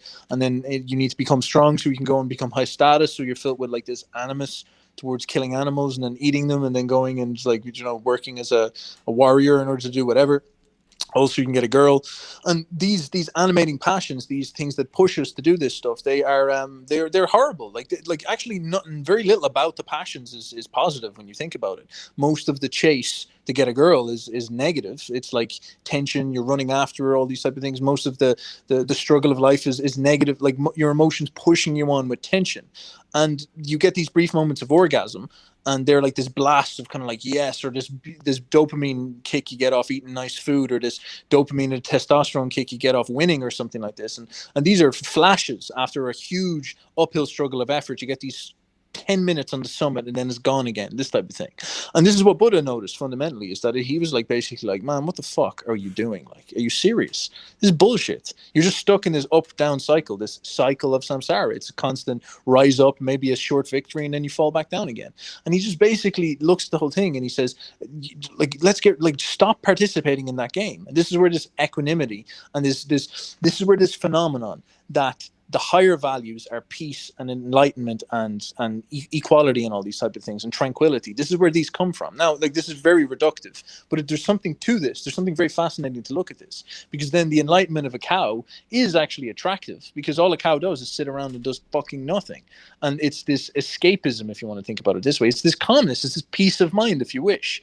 And there's definitely power to that. And maybe there's even something in it that like an awful lot of us need these days. But there's not self-awareness, though. I don't think the cow is self-aware of being in this state, and that may be the reason why we're here on this planet. But to then get to the state of the cow, but with the enlightenment, with the understanding. How do you know? How do you know just because you're enlightened that you're quote unquote self-aware? Nietzsche would say, if you were actually truly self-aware, you would realize that you are a lump of nature full of vital energies, and the thing you need to do is embrace those vital energies and go with it. That's what real self-awareness would be. Self-awareness that leads to enlightenment in this way is almost like a cop-out. But Neil was going to say something.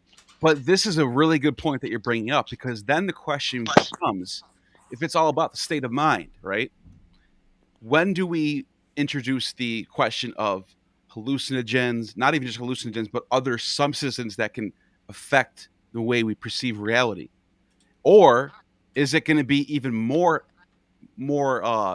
is it going to be even more than that, where you get to the point where we can do sort of a biochemical mix with technology, where this becomes like we sort of merge with technology?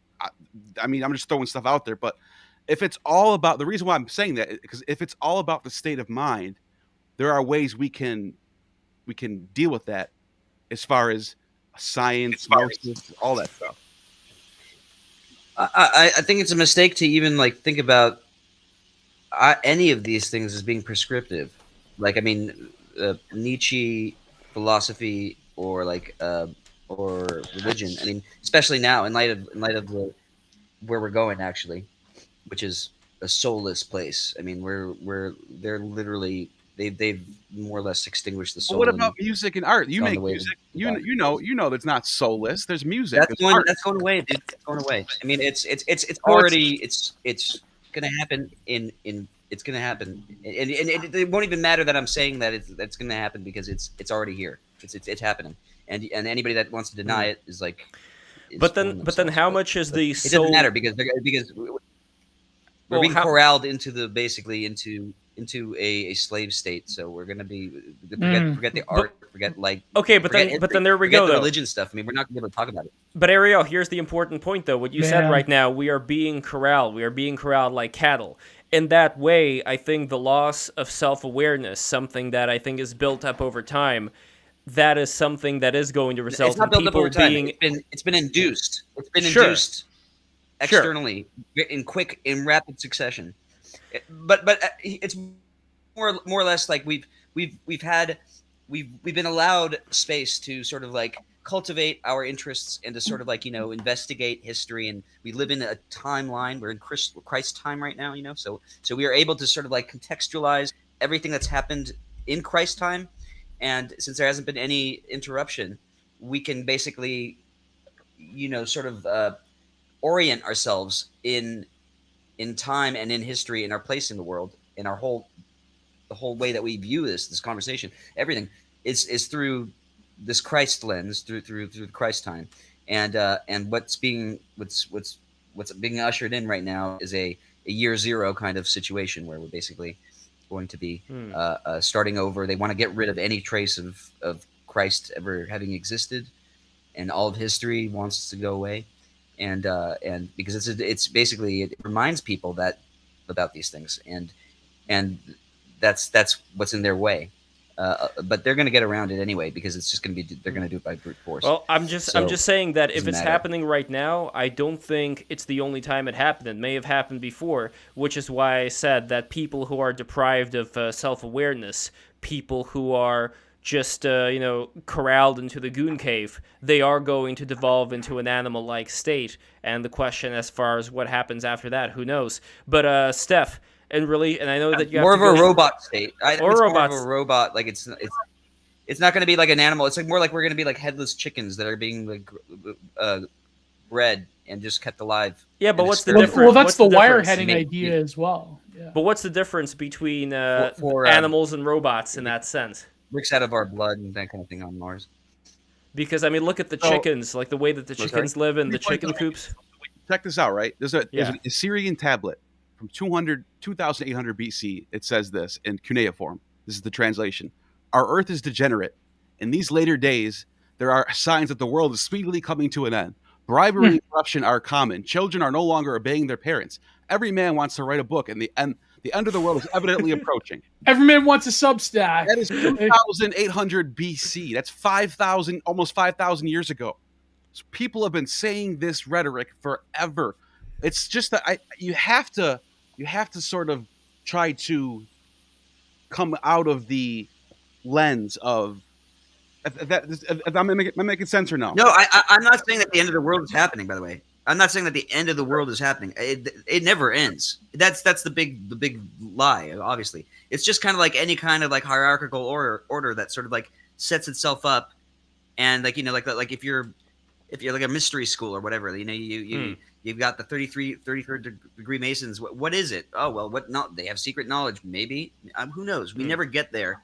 But the point is that like everybody gets initiated and they understand, they want to like ascend rank, and they sort of like learn these mysteries, and they ended up doing the bidding all the way till the end, and there's nothing there, is what I'm saying. There's no end in sight. But the idea that there is in a pending apocalypse that is wrapped up in Christ time, it gives us and we're always kind of like at the doomsday clock is always like 5 seconds to midnight or whatever. I mean that's essentially like that's a state of humanity. Yeah. Since 800 BC, whatever. Well, beyond but the point is that like they really do want to change that though. They want to get us out of one system and into another. Oh, beyond the mystery schools, though, if we're talking about just the average people, the way that they lived, my big problem still with a lot of the organized religions that have existed, in the Middle Ages and so on, was that I still have no idea how much the people who went to the church, who listened to the Latin or went to the madrasa, or, like in Islam, were praying to Allah, how much of them were doing the things that they were doing because they were scared of being punished versus doing the things they were doing because they genuinely wanted to give the agape sort of love towards their fellow, brother in Christ or brother in Muhammad or whatever. That's a big issue that I've had with a lot of the organized religions. I'm not saying I know a better alternative, but it just seems like most people, I don't know if they're going to do good necessarily because they feel it inside, as opposed to, if I don't do good, then I'm going to go to a place with like a lake of fire and it's going to be painful. I honestly think that, like, if people had more Christ, if they embraced Christ more, they'd be fine. We'd do all right. But we have no hope without it. Let's put it that way. There's a way you could look at, Lev, of what you're saying, actually kind of contextualize the whole conversation. This is, again, the problem with, like, this is one problem I would point at Gnosticism that I think is a very interesting one to look at, because this Gnostic premise, and again, I'm talking about the psychological thing where you look at the problem of suffering, realize that you're conscious, you become aware of it, and you become reactive against the world, and you categorize the world as evil. And then you start to do this very interesting thing where you categorize people who cannot overcome the world in themselves as evil. You categorize the people who embrace the world as evil. And you see this very commonly in the woke. Like, what is going on with this modern political movement, which is just the same psychological manifestation of this same trend that has happened all throughout history. They point to your natural state, and they try to make you, they form a critical theory that tries to make you aware of what you are, to create consciousness inside yourself and make you guilty. And then if you can't do that, they turn around, they say to you, all right, you're a demon, you're evil, you must be destroyed. This is the same premise that was in Christianity that a lot of people pointed out, which is interesting. Oh, we're going to go to heaven, but the bad people won't. The bad people will be cast into the lake of fire at our feet as we stand up there with God in the end of day. And there's this very, very fascinating psychological thing going on there. Like, move away the reality of the myth. It's this sort of, there's this, we're special and they're not, because we're conscious and we're right and we're embrace the truth and all this. And again, psychological. It's actually just it's sort of like a it's intimidation is what it is. It's like, be good or else. Yeah, absolutely. And if, so it's basically like a very, very a coercive kind of like a deal. You either take my deal or I'll. Well, so think about it this way. So this way, you have to be sorry. I mean, that kind of like seems like it's like, it's kind of like. I want to make sure. I want to make sure Steph gets a word in. I'll be only a moment as well. Sorry, I keep on. No problem. Spark of that consciousness, and you see these people don't have it, and you become sort of supremacist, conscious supremacist. So you see this, for example, in Marxism. We are the smart people who understand how equality needs to be instantiated. And so we, the enlightened ones, will enforce this with tyranny upon the plebs, this type of thing. The beautiful idea is used to shove the bullshit down people's throats. And part of it is cynical, part of it's Machiavelli, where you're just using the beautiful idea to delude the stupid plebs. But another part of it is also actually probably a lot of people believe the bullshit. They believe that they stand for the righteous truth. I know many people I've met who are completely unconscious, who like they're unaware of what they are and what they're doing. They're unaware of their secret resentments. They're unaware of what they're actually promoting. And these people are the most woke people I know. These people are the ones that are the most moral people I know. These are the people ones with the strongest conscious Gnostic crusades that I know. These are always the people telling me how we're going to leave our bodies and enter into a new reality of fairness and justice and equality and compassion. These are the people who are like this. They're anti-life. And this is what Nietzsche was sort of pointing out, is that weirdly these not people, like you. Well, I'll get to me in a second. Weirdly, about what you notice about these people is that these people who deny life have such an incredible capacity to hate. They're the most spiteful and resentful, and they'll mask it always in beautiful ideas. It always comes in this way. This is almost the most dangerous creature you can come across, the preacher of equality, calling for justice, full of resentment, waiting to just get their opportunity to seize power so that they can enact vengeance, because that's really what sits inside their souls. Very, very astute observation by him, because He said this before Marxism, before communism. Anyway, what you start to see then is like a very interesting problem with the vitalist idea, because it's maybe embracing violence and inequality in the laws of nature, and a lot of people don't like that. And I understand that. I don't necessarily want to get bullied by oppressive, tyrannical, violent people. I don't want, like, BAP to show up with a load of Brazilian oiled up bodybuilders and bully me into being like cuckolded so they can take all the women for the sake of the future. I don't want that to happen to me. The British conquered the Irish. I don't want that to happen again. The British are strong people. I don't want to see them getting all Chad again and like losing their guilty conscience right now and trying to take over the world once again. But I also understand that the vitalist attitude, the attitude which embraces nature, embraces life, takes a very different attitude towards the plebs, takes a very different attitude towards the fallen, because all of us are fallen, all of us are part of nature, and some of us are gifted unequally with more power than others. And I see this showing up in the most benevolent possible ways that systems can be set up, where it's almost like the way a brain could understand gut bacteria. A brain can try rebel against the body, or a brain can turn around and say, 95% of my serotonin comes from my gut bacteria, so my gut bacteria need to be fed with the most excellent food possible. I need to respect them and worship them, and they will create energy for me. And this becomes a sort of correct symbiotic relationship, a healthy symbiotic relationship. And I think that's a very, very possible way that things can be done going forward. And it's a very, very possible attitude that even though most people they can't be as enlightened as us, there's certainly, just because they're fallen doesn't mean that they're necessarily we can discard them. Doesn't mean we can look at them as evolving into animals. Their nature must be embraced, and we must understand what they are and integrate them into an intelligent, well put together system. I think at its peak, for Catholicism achieved that. Many religions in the past have achieved it as well. And this is the ideal of what a really great social organization and religion would do, is that it gets these hierarchies, this caste, these separations of people unified together like a body. This is exactly why these naturalistic metaphors work so well. I'll leave it at that because I've said an awful lot. Well, that's quite a number of things to think about there, Steph. And I agree partly with what you were talking about. My biggest issue, though, is not so much with the people who already have that inner fire in themselves, because I think that they're already in the kind of state where they can handle it. My issue is the reaction to a lot of these leftists.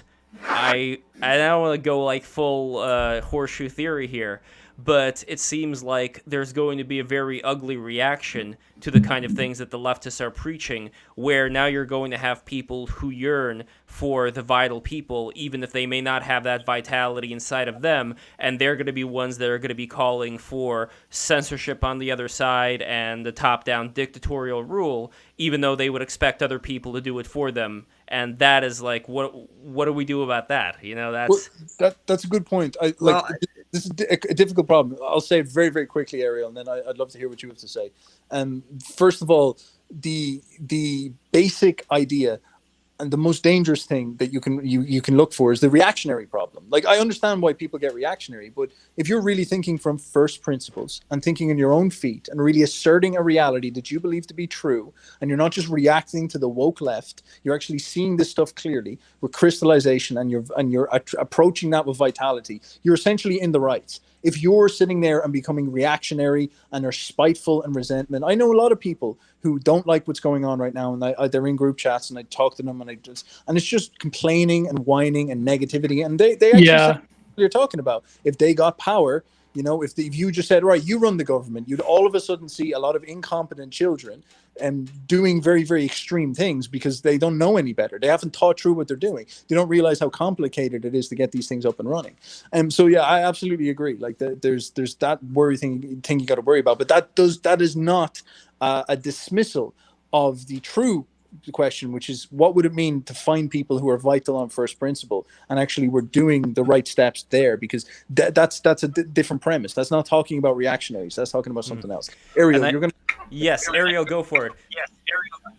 I think there's also something else. I mean, that never gets talked about, and also is more indicative of like the phenomenon that's happening, and that's that when we talk about individuals who are either on that side or this side, or with us or against us, or the left and the right or whatever, it's not like I find that like the people that I grew up with, that I'm friends with, that I was friends with, they all just basically like, this whole thing has been sort of like this wonderful experiment for me, because I've seen just the way that groups, that people act in concert in mass, and they sort of take on humanity takes on a different aspect, or like a certain form, and so the idea of like that there's these woke individuals, and nobody wants to like basically like ever admit that they are woke themselves, but they certainly don't like it when people complain about being about woke people. So some people actually come to the defense because they think of those people as right wing if they complain about it too much, or for whatever reason. But the point is that like there's there's no such thing as either woke or not. We're all woke and we're all not. But as individuals, we're it's different for each person. But there's a sort of super ego that sort of takes over, and that it only exists in aggregate, like in mass. So I think that like we're dealing with like, you could teach all these people know better, and we've existed this long with somewhat. I mean, I've been around for 43 years. It's like there's never been any kind of like a problem with knowledge grading up against common knowledge. I mean, this is brand new problems we're having here. This is like back to the drawing board, and maybe that's just because I'm just there's I'm an old fart, and it's my time is past. But I'm just saying, I know very well that like all these reasons that we're entertaining for why the whole system is collapsing and all that, that's all artificial, man. I mean, this completely. It's not like it hasn't been working. It's been a dysfunctional system, of course, but like it was getting. We were doing well. Okay, we were in. There was this consensus, and then now to make the kind of like argument that we have to like sort of like think of a new way to go forward because the plan obviously failed. I think that's a little bit like, that's just like not giving us enough credit. I think that like there's been some sort of penetration. We've been compromised. There's somebody sort of like flipped a switch. Somebody got into the fucking levers and basically like screwed with some switches, and it punked us basically. And we have to not get discouraged by it. We have to basically see that it's been it was just basically like a sabotage. We have to see it as that, and we just have to get rid of that element. And then go back to what we were doing before. And by the way, for those who are wondering, hashtag Geo harassment, there was a strange thing going on in Geo's room that I noticed, some kind of an audio interference, like a humming sound. Is it still there? Yes, like so every time you unmute yourself, there was a slight like a humming sound going on. Wait, is it still? I don't hear it anymore. Hold on, I don't hear it now either. Okay, so whatever you maybe it was just like when I put it. Yeah, whatever you did, you got rid of it now, so it's all good. All right. Yes. So anyway, Steph, I want to make sure that we're not going over your time right now, because you have been incredible here. You are one of the wisest people I know on all of YouTube. Listening to you is always a trip and a half, and it's always a great honor to have you, as well as the camera angle, which showcases the Giga Chad chin. That is very nice right there. So I might be getting flattered by the the camera angle here. Yes, I'm going to have to go in about 3 minutes, I'd say. So, all right, and before you go, I just want to say, I really do want to get Giovanni in here. Gnostic Informant, Neil, work your magic if possible, brother, and try to see if Giovanni can see the light in taking back I don't what know, he said Lev, he was about pretty definitive murdering. With it, it's hard enough for me to get him on my show, so I don't know.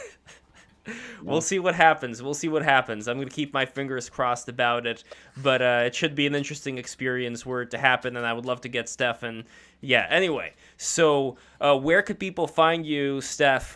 For those who do not know about Uberboyo, your channel, I'm going to plug everything right now. Oh, beautiful. Yeah, just look up Uberboyo on YouTube. It'll be plenty. That'll be plenty to find me. There we go.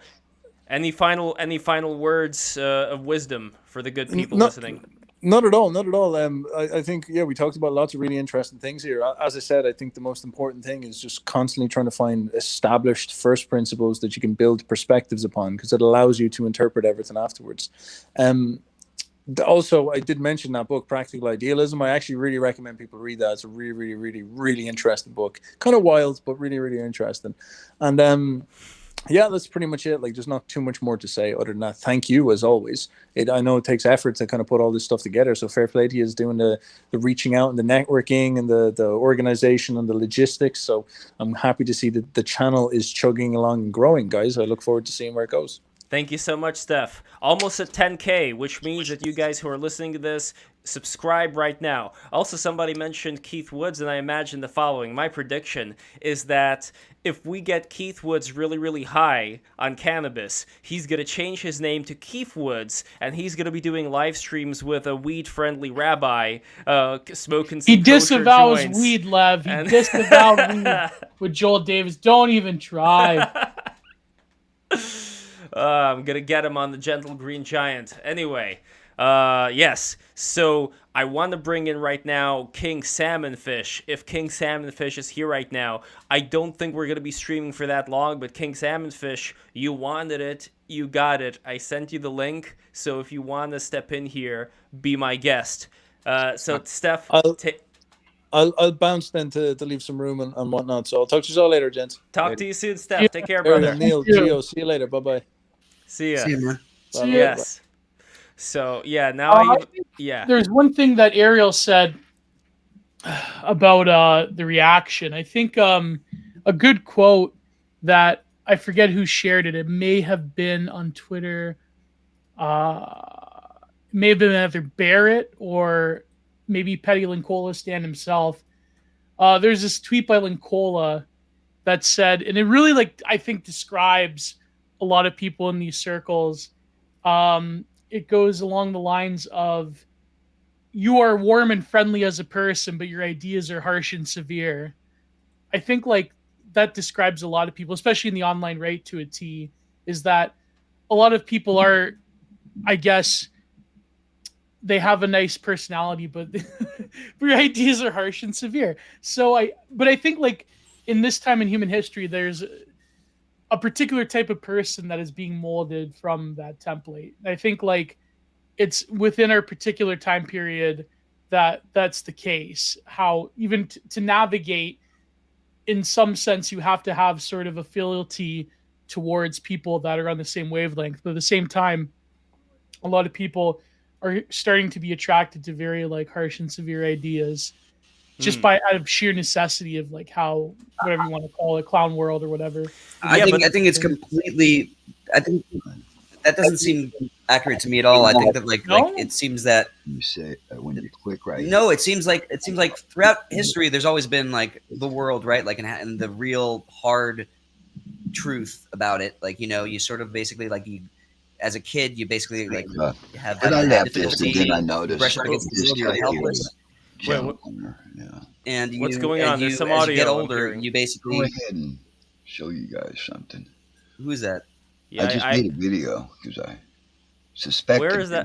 I was going to add this. Where is that coming from? There is some voice. Jon Stewart. Because of what this was doing. Wait. Somebody watching Jon Stewart? Who's playing that? Hold on. Oh, okay. So, Neil, I want to make sure. Wait. Time mark in this video. Hold on. I'm going to mute everybody just to make sure. It'll say, by the Holy Spirit. I'll show you in just a second. Hold on. This is weird. I feel like this stream has been possessed. Yeah.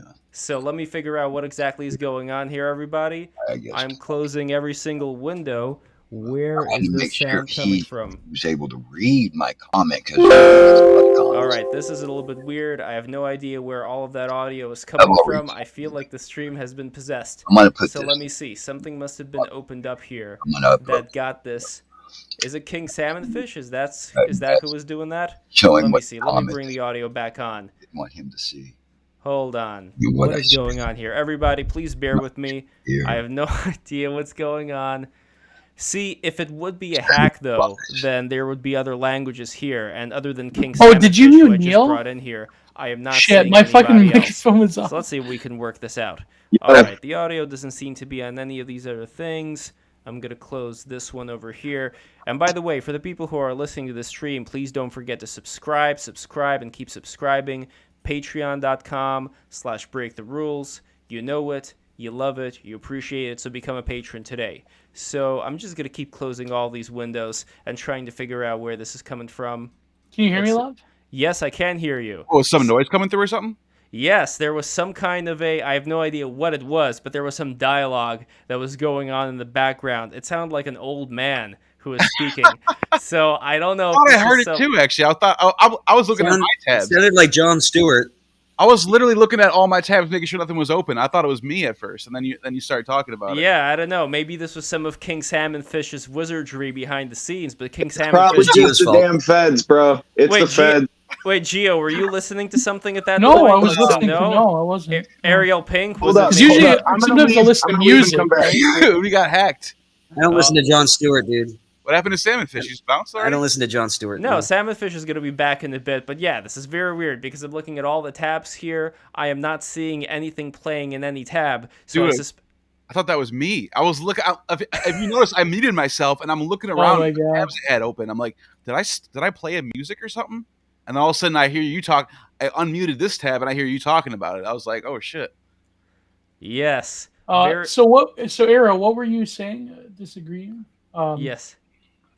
Like you're saying that, oh shit.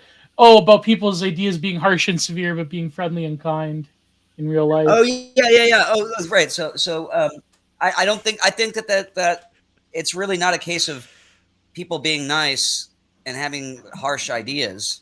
That's really just a kind of like somebody that has that's from the perspective of somebody that basically is rejecting the difficulty that is the real world, and they basically have somehow immersed themselves in some sort of cocoon that sort of like tells them that like the world could be kinder than it actually is, and so that's a fallacy in my opinion. I think like it's the world is more brutal than we even expect it to be. Right, typically. right. But there's ways around. There's ways to cushion that. But like what I'm saying is, harsh ideas is not something to. It's not something that like is entering from like outside and like sort of like being implanted in people. It's basically just like the laws of chaos and change. It's like it's a fact of the universe. It's a harsh world. So anybody that like tries to like tell you that like it's supposed to be better than it is just fooling themselves. And it obviously has taken on an ideology that is completely irrational. I see where you're cannot coming be from. supported. I think to me another interpretation would be that it's it can't be supported. It really can't. It's like having kids like kind of decide the world. You know what I'm saying? Like kind of telling them to pay the bills every month. No, it's true. I think you can have sympathy another for that interpretation, sentiment, but you can't actually give them the keys to the car. Yeah, would be like you're trying to fight fire with fire. So like your ideas being harsh is like matching up to the harshness of the world. But yeah, I get what you mean by that. You have to be more harsh. You have to be more harsh. But also the harshness. That's the hard as fucking nails. Right? How do you conquer wickedness? But also the harshness of the world. Wickedness. You have to be as. Yep. You have to be more wicked than the wicked. But then there's also how do you measure the harshness of the world? If you grow up in a particular environment where, let's say, you're living in the Shire and you're like Bilbo Baggins, and this is all you know, and there are certain bad things happening in the Shire. There's some molestation or who knows what's going on with the hobbits there. You're not aware of Sauron. You're not aware Shire? of Saruman. Yeah, like Lord of the Rings. I'm just giving an example of people. So you're saying let's say you come from a small town, and you live and from rural Kentucky or whatever, or rural Ukraine or whatever. Is that what you're getting at? Is that so? Let's say yes. Okay, so that's. But I'm not even getting so much. These people are like innocent. Yes, but I'm not even getting so much of a small town as much as a country with a particular culture in it. So like the US, for example, there's a particular culture. Right, just insulated and exactly. And so when I have no idea what happened with Ariel Pink. He's frozen right now. There we go. You're back now. Please continue. You were frozen there for a second. Ariel, can you hear I me? was taking off my jacket. Sorry. No problem. You were frozen for a second, so Yeah. please continue. Oh, weird. All right, I'm going to continue then. So when it comes to this kind of mentality that people have when they live in a particular, I'd say, insulated culture, which I think the United States is a very insulated culture in certain respects, it's very easy to make judgment calls about what's happening on the other side of the world and make your opinions about how we're so terrible, we're so horrible, and no idea what's happening on the other side. No, but with all due respect, the insulated, it's not the people that like are in rural America that are sort of like, taking on this sort of fiction that like, life is like sort of like should be nicer than it actually is or anything like that. It's the people that like are worldly and have like, basically like awareness of all different cultures and the elitists, basically like the people that are educated, the people in cities, and these people should have an understanding, if anybody should, about the real sort of like, the harshness of the world and the sort of like they've ostensibly already like been exposed to all that stuff, so they can actually kind of like not be as scared of the other. You know what I'm saying? But a lot of the elites they live in. It doesn't fly as an argument because no, the elites they live in their own bubbles. It's a manipulation. It's not genuine. But I'm not even talking about. I'm not even talking about the people.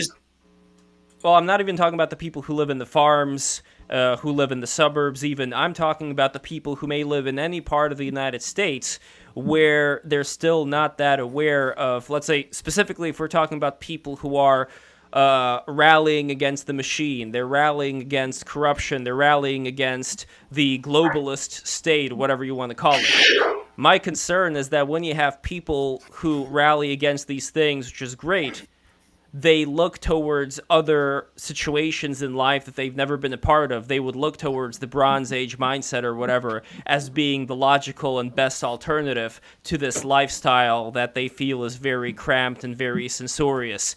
And that's the issue for me, where they have no experience at all with that lifestyle. Well, I think that what it comes down to, and this is ties it back around to the Gnostic thing and the biblical thing, because in my opinion, it really is like the idea of like some sort of progressive hope. Okay, like that we're like sort of like improving as we go along.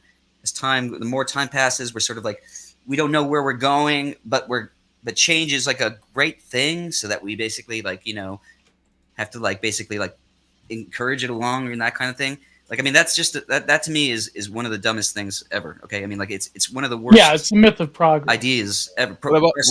Can't you argue that change is evil? Okay, like change is not a good thing. Change is it is inevitable. It is the one thing you can count on.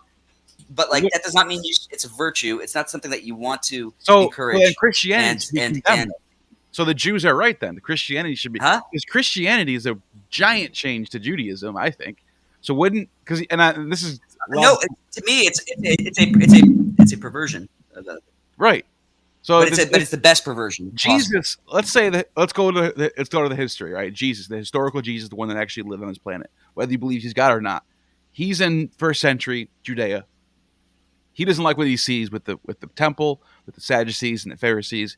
He wants that to change. The hypocrisies. So wouldn't that be so? Don't you think that's that spirit of that? It's actually a liberal spirit if you think about it. What he's doing. Oh, you're going to stone that lady? That's the spirit of Judaism. The spirit of Judaism flows through him. It's the spirit of screwing things up and hating yourself. So when he sees a woman, it's the story of the Jews screwing it up with their God. I get that every single time. It's him doing the Jew thing better than other Jews. Yeah, but okay, he sees a woman that's about to get stoned to death because it's built into the thing. It's the sort of like self-destructive element that we've all taken on. We've all taken it on. Yeah, but it's like we're down the line now. Take the Old Testament in context. Took the pill. We have the self-destructive pill. It's the sign of the West. It's what the West gives the world. I get what you're saying, but hear me out. The East gives something else. I can't hear any of you, so it's probably my audio or literally the whole thing's jacked up. So No, King Salmonfish, you sound good, buddy. Don't worry. I want to make sure that Neil gets a say, and then I would love to hear from the king of all the salmon fish. Thank you so much for all the salmon that you give to myself and my family. I like salmon, even though I know Ray Pete is not a big fan of the salmon, but we're not going to get into that right now. Neil, go for it. I want to make this point because I think this is important, because it's like there's this liberal spirit, right? Even the Bible talks about this. This being liberal is a good thing, and it talks about this in Proverbs. And what they mean by that is not what we think of liberal as, like a bunch of like feminists. This is not the same thing. This is the spirit of justice, of actually wanting to correct the wrongs that are happening throughout the world, right? So, for example, Christianity wants to fix the ills of what they think of Judaism, as in the law being all there is, right? But Judaism actually comes out of the same spirit, because they came out of Egypt and Babylon, and they see this polytheistic world of pharaohs and kings and emperors, and they want they came out of being not having any power. They came out of being hold on a second. The point I'm making is this: every idea comes out of a liberal mentality to change what is before it. That is inevitable. So I don't know how you can say change is evil, but it's almost inevitable. Like, you have to. There is always going to be. It is inevitable. That does not make it good. Is what I'm saying. What I'm saying is that just because something is inevitable and true and real does not make it a virtue. In fact, and what I would say is, go for the impossible thing if you want to be virtuous. Go towards what is not likely to happen. I'd like to stand perfectly still and never move, and have this moment never stop and never change. That'll never happen. I will still. The sands of time will come around me, even if I stand here and I don't do anything. There's nothing I can do about it. Change will happen. I don't need to make my flag on change. The universe is not staying still; it's moving. It happens with whether we believe in it or not. Is the point? It's not a good thing, though. Hold on to what you love. But it's not bad either. Do something impossible. But is it bad though? Because people change. Does that make it bad though? I think it doesn't need our input. It doesn't matter what we think about it. It's completely above us more. It's alien. It might have been some sort of deal that was made back in time between Sophia and the Archons or something like that. I'm not sure. But I'm saying that, like, the idea of change is just basically like this. It's something that it's one of the things that, like, we can actually say with with a high degree of certainty is basically just reality. An aspect of nature.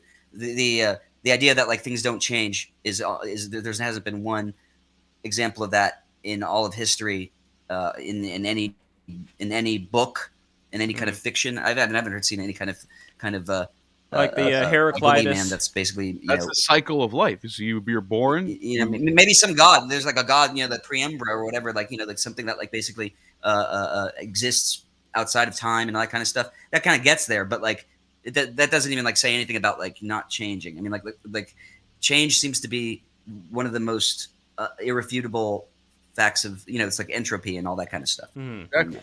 Well, isn't that a very? But anyway, what I'm saying is. Mm-hmm. We don't worship entropy. The idea of progress and change being a virtue in and of itself seems to me to be a completely new, spontaneous fallacy that basically has been adopted by a very willfully negligent group of authoritarians and ideologues in service to a specific aim, which is to derail this system and to topple the United States in particular. That's what I think. Well, and the globalist agenda. The United States is one of the most liberal countries in world history. It came out of the. I know. That's why the 18th century of French revolutionaries and liberal constitutional republics. This would have you realize that the spirit of the left comes from that. It's born out of America itself. No, but we're not just a left country, man. Like, we are a red country.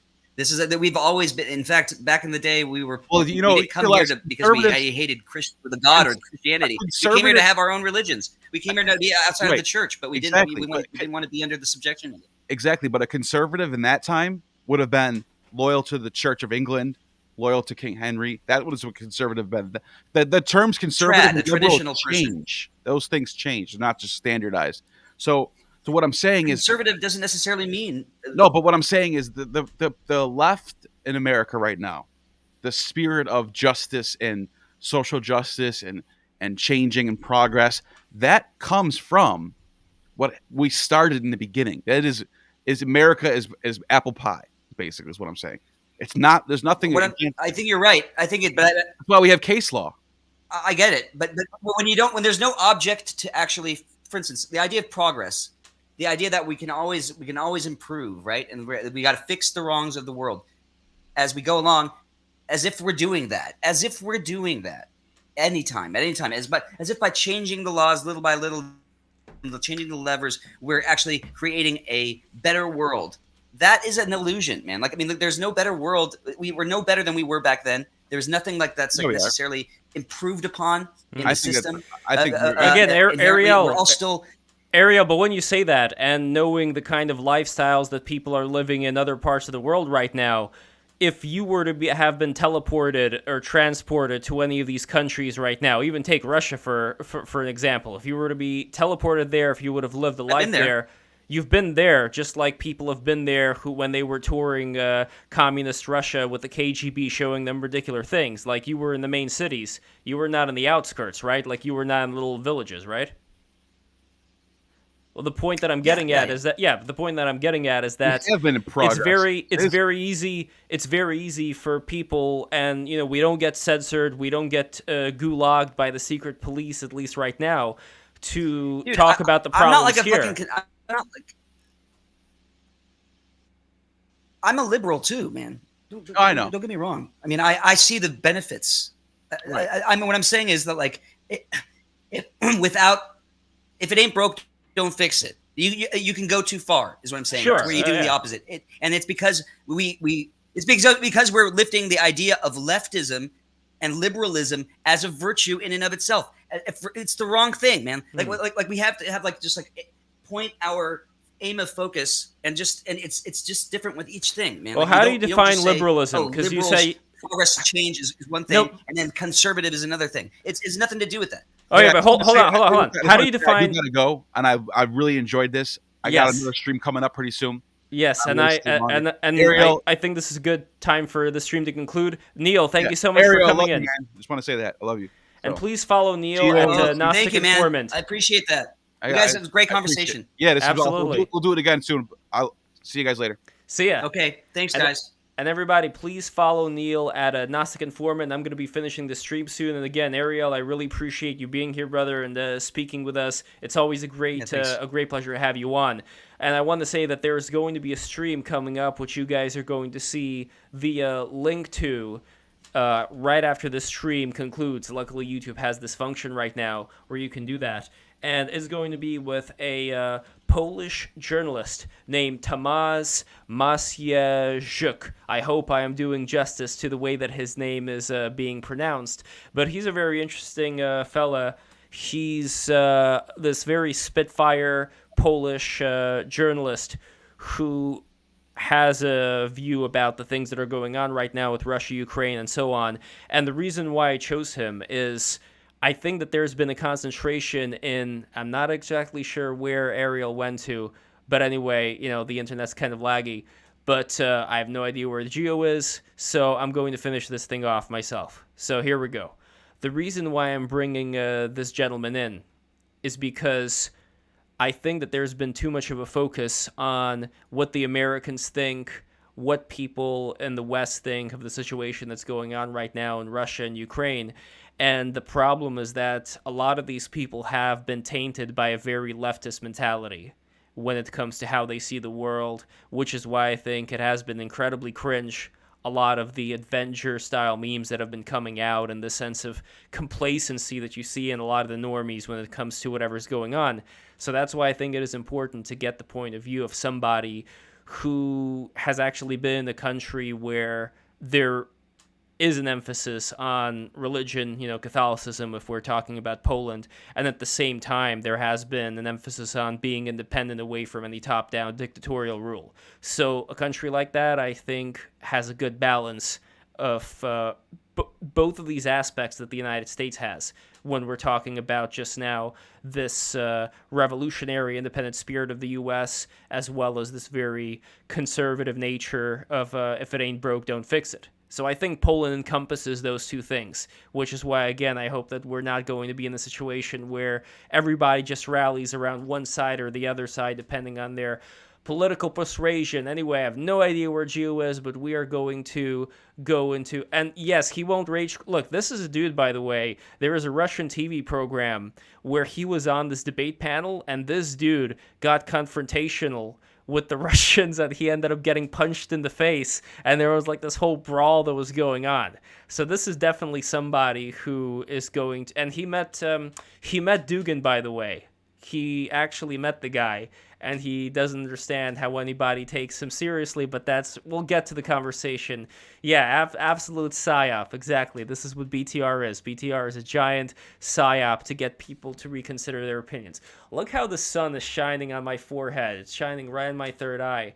That's how you know whatever's going on here is very fateful. Anyway, I am going to get to the super chats right now. Once again, everybody who is listening, be sure to like, subscribe, patreon.com/breaktherules. You know it, you love it, you must become a patron. If you don't become a patron, I don't even know what to say, because we had an amazing stream, Patreon only stream, that you can see if you log in. And I guarantee that it is going to be one of the best streams that you have ever seen from Break the Rules. It's already done. You're not going to be able to be in the chat, but the stream itself, it's with Father Emmanuel Charles McCarthy talking about the gospel of nonviolence. So if you become a patron today, you are going to see this stream. It is 1 hour, 19 minutes. I guarantee that you are going to have an amazing time here. So there we go. We are coming to the end. Let me just share the stream that's going to be on tomorrow. Hello, Gio. How are you, brother? What happened? Where were you? I thought you were abducted by a UFO. What the fuck do you want to do? You want to... What's going on? Sorry, I was in the wash. I was in the John. You were in the John. What? So here is the stream that we are going to have on Thursday. I was listening. Oh, please, Lev. I think I'm going to skip that one. No, Gio, here's the thing. I don't think you can skip this one because I need somebody to have a good faith discussion from your side. And if there's not going to be somebody... I highly doubt that you want to have a good faith discussion from my side. I do. I do, Gio. I'm not going to say anything negative. Just like with John Greer, you remember, once again, I was asking the people on the panel, and I think one of the problems was it was a very big panel. I'm just saying, if we do this again, yes, please, for the love of God, just never mind. Go to the super chat. John Greer. You mean Scott Greer? God, we're gonna have John Michael Greer on the stream. That would be fun, actually, if we had John Michael Greer. Is he the UFO guy? No, he's the wizard that does the deep ecology. Oh, yeah, I remember him. No, yeah, he's always on with Meta Nomad.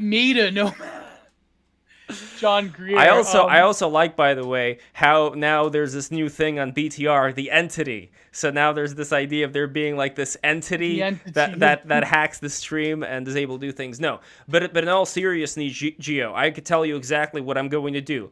I want to go through topic to topic of all the things that you would bring up about the situation with Russia and Ukraine, and I want to treat it seriously. Do I get a partner or no?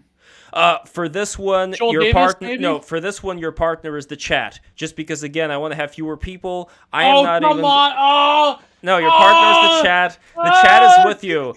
You're putting me into a handicap match. I'm not putting you into any match, because the idea here is that I want you to bring forth all the best arguments, and it's no cutting off whatsoever. And again, I don't think I was cutting off Scott Greer that much at all. I was actually making his point for him for the other panel. But again, too many people and a generational gap. That's what it was. Yes. The gentleman we're going to have on this stream, no generational gap. You should have fucking put him with Scott Greer. Oh! Oh! Yeah, well, I didn't contact booking him mistake before. right I off didn't. the I didn't contact him before, but you know how old he is? He's 30 years old, so he's No, actually but that's young. what I mean. It would have been like because you would have had like a Sure. generational understanding between the three of us. Well, look, maybe You know what I maybe he'll come back, and the two of them will come back. I mean, these things happen. Anyway, let us finally go sneeding the super chat. So I appreciate, again, there's a lot of tabs I have on my monitor over here. So just allow me to open this one up, the Streamlabs tab, and Yeah, but the thing is, like, my thing is, I just don't want him to like immediately just shoot down, like, oh, you don't know what the fuck you're talking about. Like, you know what I mean? Like, I don't want that. No. I don't think it's gonna. Once again, this is a guy who has been on Russian TV. He met Alexander Dugin. Like, this is a person who is from this world. So I guarantee, like, there's not going to be any, like, snide comments about, oh, you don't know what you're talking about. I want everything to be analyzed as far as if he disagrees with something you say. I want to, okay, you disagree with this. Why do you disagree with this? What can we bring forth? And there was even a person who was commenting on the stream just to show you, Gio, how unfortunately some people's minds work, where he was saying, like, hey, Lev, like, you were always, saying to, like, Scott Greer, like, prove this or prove that. But when Mutet was talking about the kill list, you never said that to her, but that was a complete lie. Because no, but the difference was you were badgering. No, Lev, you were badgering Scott. You were saying name names. It's like that. I said names only once after that, and then he commented and I commented. I wasn't badgering. Don't fucking bullshit me. You had a different standard for me and Scott than you did with Mutet. I had a different okay, first of all, Muted is a lady, and I'm very respectful towards ladies. Unfortunately, that's my nature. Apocalypse now. Unfortunately, my nature is that I tend to be very, very lady friendly when it comes to being a gentleman. I'm just saying, like, I didn't want to talk about this on air, but, like, I mean, no, I just think the thing was there was just too much, like, in the way of misunderstandings, and it just didn't come off very well. And I think, like, some of the shit that was said was kind of fucking crazy. When you have a disaster part 2. When you have a generational gap, Gio, there are going to be misunderstandings. But that is, again, why I was saying, and you could look it up, you could go back to the stream, why I was saying that when Scott made a certain point, then I asked the rest of the panel, okay, so this is what Scott said.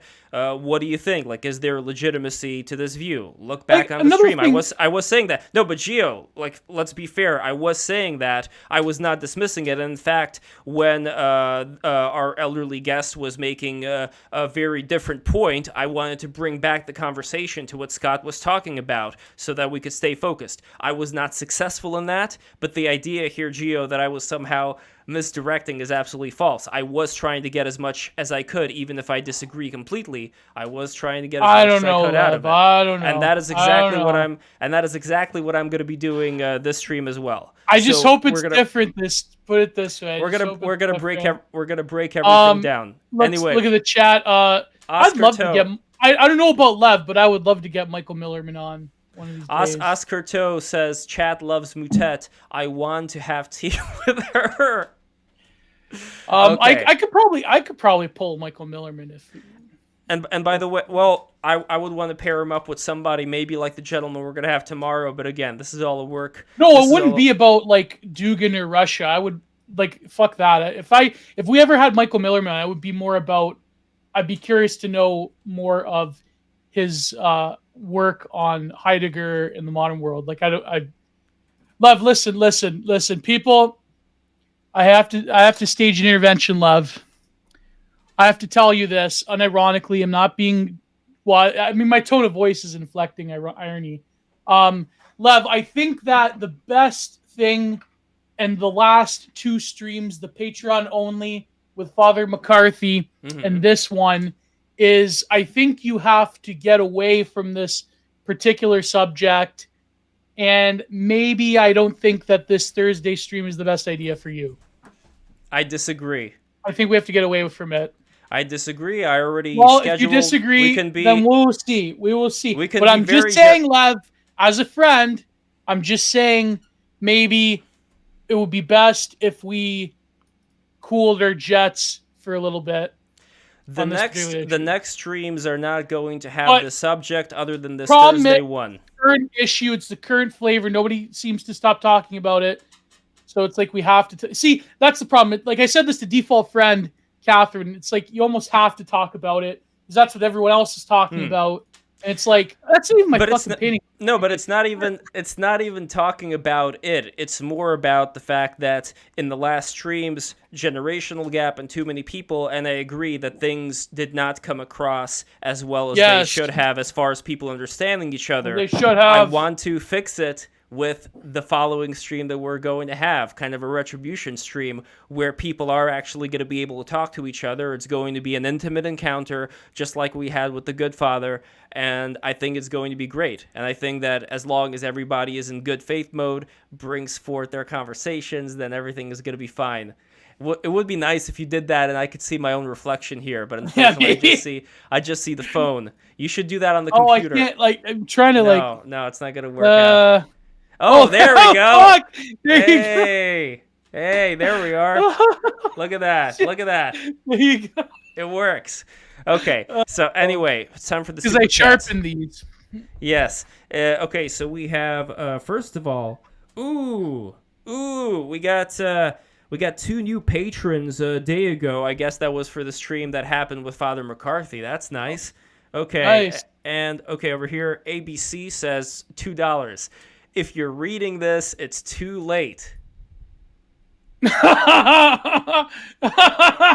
nice. Next one we have. Next one, Massive like McGee, €2. Here's my super chat for Lev chuffing on a huge zoot. Yeah, he was talking about this thing. You know, it's like a giant joint over here.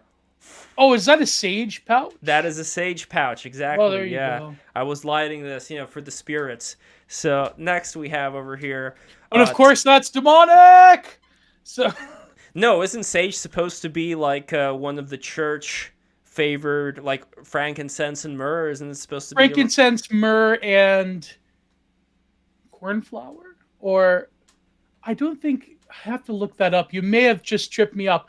I have to actually look that up. If frankincense, but if sage is one of them. But I know that sage. I remember like someone telling me that the Wiccans, it's sort of like an appropriation from either Christianity or Judaism. I forget. Like there is certain things that these Wiccans do that they don't even realize is like a part of. I have to look that up. I wonder if it is sage. I love this comment from Oscar. What's GBP? Give the Mutat Mommy Club a wrench, so when she's we'll ban every terrible comment to her. And by the way, she actually wrote me back and she says that she'd love to come on again. So I think we should have my friend Dave Martell on. Bizarre Cut. He said that during the Gamergate stream, he got censored pretty hard. And that one, I'm like, that was come on, Lev. You got to admit. That was a pretty fucked up stream, though. The Gamergate. We should have got like. We'll be like, who would be like? I guess part of the SJW crew at the time. The Zoo crew. Kiro the Wolf. We should get Kiro the Wolf. Well, he's out of jail now. So yeah. He's single and ready to mingle. Yeah. You know what's funny is that our good friend. Too bad. Like she's so like, never like. Blocked all of us, but apparently your good friend Georgina was the data darling was putting a hex on Putin on TikTok. No, but it doesn't work because he knows black magic, so he can So take that, that Crowleyites. The witches were doing, like Dugan's probably brewing some immortality brew for him, and but in all seriousness, the Gamergate stream. The problem, I think, is that we should have got an actual person who was there. And also, Billy wasn't a good fit for that particular stream. I think that's probably what the problem was. Well, I wanted to get Black Sage D, but he was not available at that point. Like, who's the one guy, the woke centrist one? What's his name? The one you like. That part of the whole, that's not specific. Yes, get Sargon out. We probably could get Sargon. Oh, yes. The gamer otaku Short Fat Otaku? Short Fat Otaku. There you go. We I could think get he's that. too busy. I'm trying to get Short Fat Otaku. He appears to be I too want- busy. What about Sargon? We could get Sargon. Yeah, that would be a nice episode. Okay. He had this stream with academic. He debated Academic Agent on Reactionary, like the Italian school. I wonder. I have to look that one up. Apparently, Joel Davis. I didn't watch it. For those who watched it, but Joel actually ended up debating fucking Richard Spencer recently. But it was on Keith Woods' own channel, which is good. Because it means, you know what that means, Lev? It means that people are punting the gun. No longer do you have to rely on the kill stream. No longer do you have to rely on the gun to get things done in terms of a internet blood sports debate. But And Keith shout out- Wood, 13,000 views on Odyssey, which is amazing for Odyssey. But I have yet to look at that one. I'm pretty sure Joel fucking mopped the floor with Richard Spencer. But I'm biased in that regard, obviously. Oh, we could get Richard Spencer, Lev. I mean, you can have a great discussion, you two on Ukraine. I mean, I'm sure we can. And by the way, shout out to Tux Loves You, by the way, who's working on the amazing Super Mario clone with Ethan Ralph in it. Speaking of the gun, there was no blood.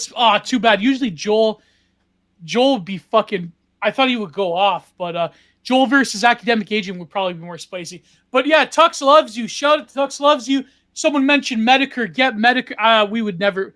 I don't know. If we could ever pull Daddy Jim. But Daddy Jim ended up reviewing Tux Loves You's game, Super Gun 64. So he reviewed it in front of 20,000 live stream viewer, or I think it was 20,000. He actually ended up reviewing it. So big props, big shout out to Tux Loves You. He's doing great things with Super Gun 64. Neil Fleischman punted and felted. So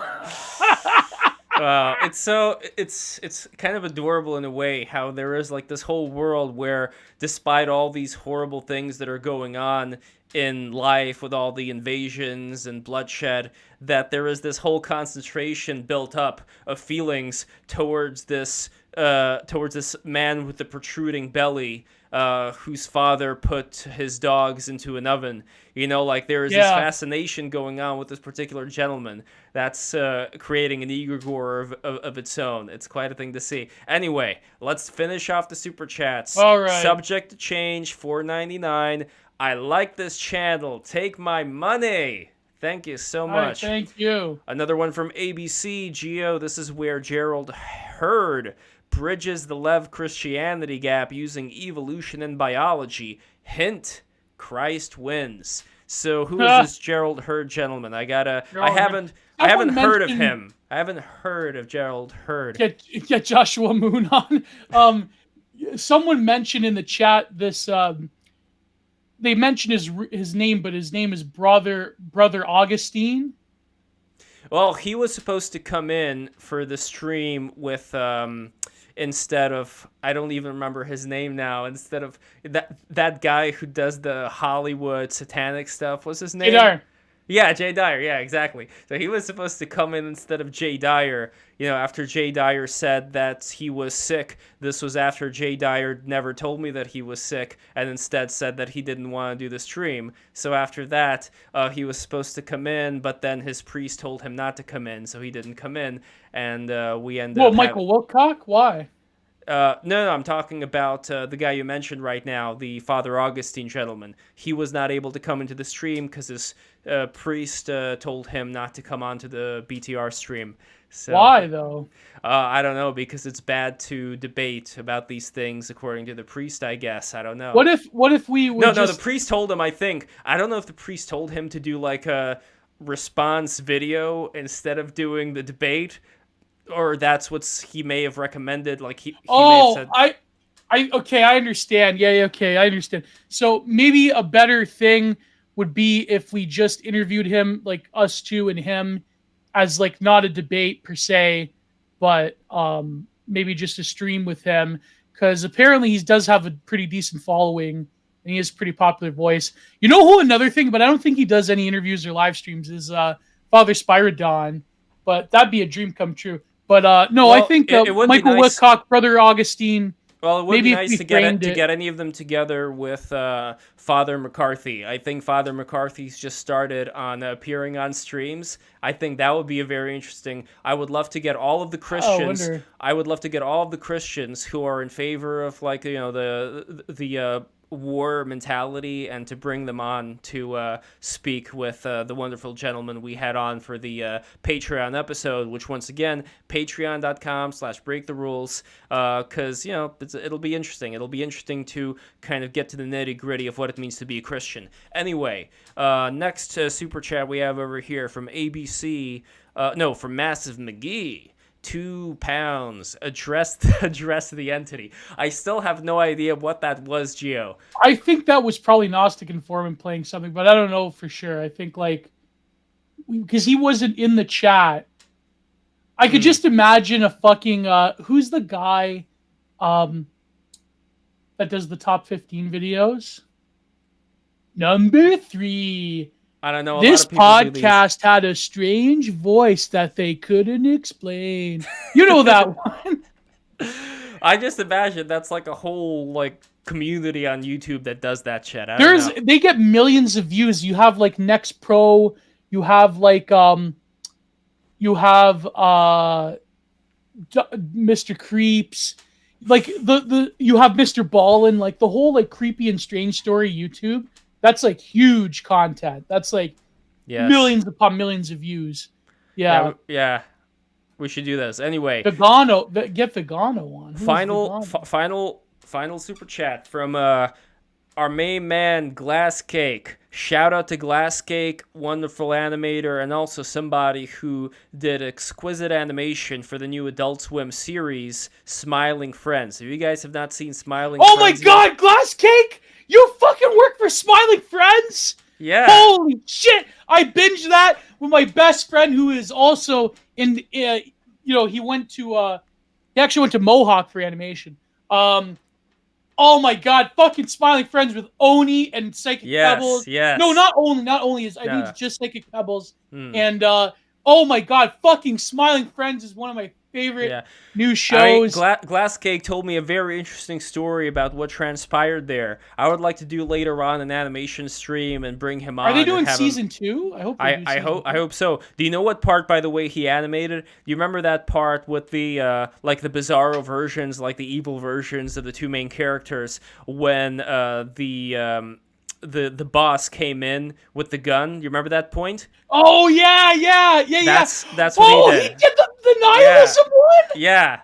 Oh my god, yes! Where he comes in with the AR-15, Mr. Boss. Yes, exactly. He's like, yeah. "What up, please forgive me, please." He starts pissing himself. Oh, that was. And by the way, great. Gio, do you know who does the voice of Mr. Boss? Who? Mark M of Sick Animation. Oh yeah, that's right. They had David Firth, Solid Fingers. They had the guy. Who's the guy's name that does Mr. Plinkett? Oh, and Glass Cake just said yes, it got renewed. Oh, amazing! Bravo! Congratulations. Wait, Glass Cake. Could I tell the story of what you told me about what happened behind the scenes as far as with the animators, that situation? So let me know. You know how I remember the top 15 guy? Because there was a section where it was the Shrimp Man one. He goes into the store and they had the guy doing the cameo that has that voice.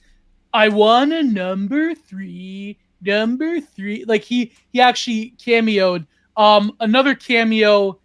I forget who else did a lot of I think a lot of Newgrounds people did cameos and stuff. I know Solid Fingers, but there was other people. Did Oni and Psychic Pebbles start off in Newgrounds or no? I'm pretty sure yes. I mean, Newgrounds was around for a very long time. I only really got involved with Newgrounds around 2016 when I went to their office party. That was I Okay, so I don't remember what I told you, so preferably not. All right, so later on behind the scenes, I will kind of check with him exactly. You know, I want to be. I want to make sure. I want to make sure not to bring out, things that were said in the DMs out in public. Anyway, Glass Cake. He said, "Kiss." This is for £3. He said, "Kiss and make up, boys." So there we go, Gio. Are you ready for this? Are you ready for the smooches? Are you ready for the big smooches, Gio? Come here. It's Italian. Bella. Yeah. You know, like Tony when he made up with I forget. I think it was Tony Blundetto. Where he's like, he looks at him like, all right, pat in the back. There you go.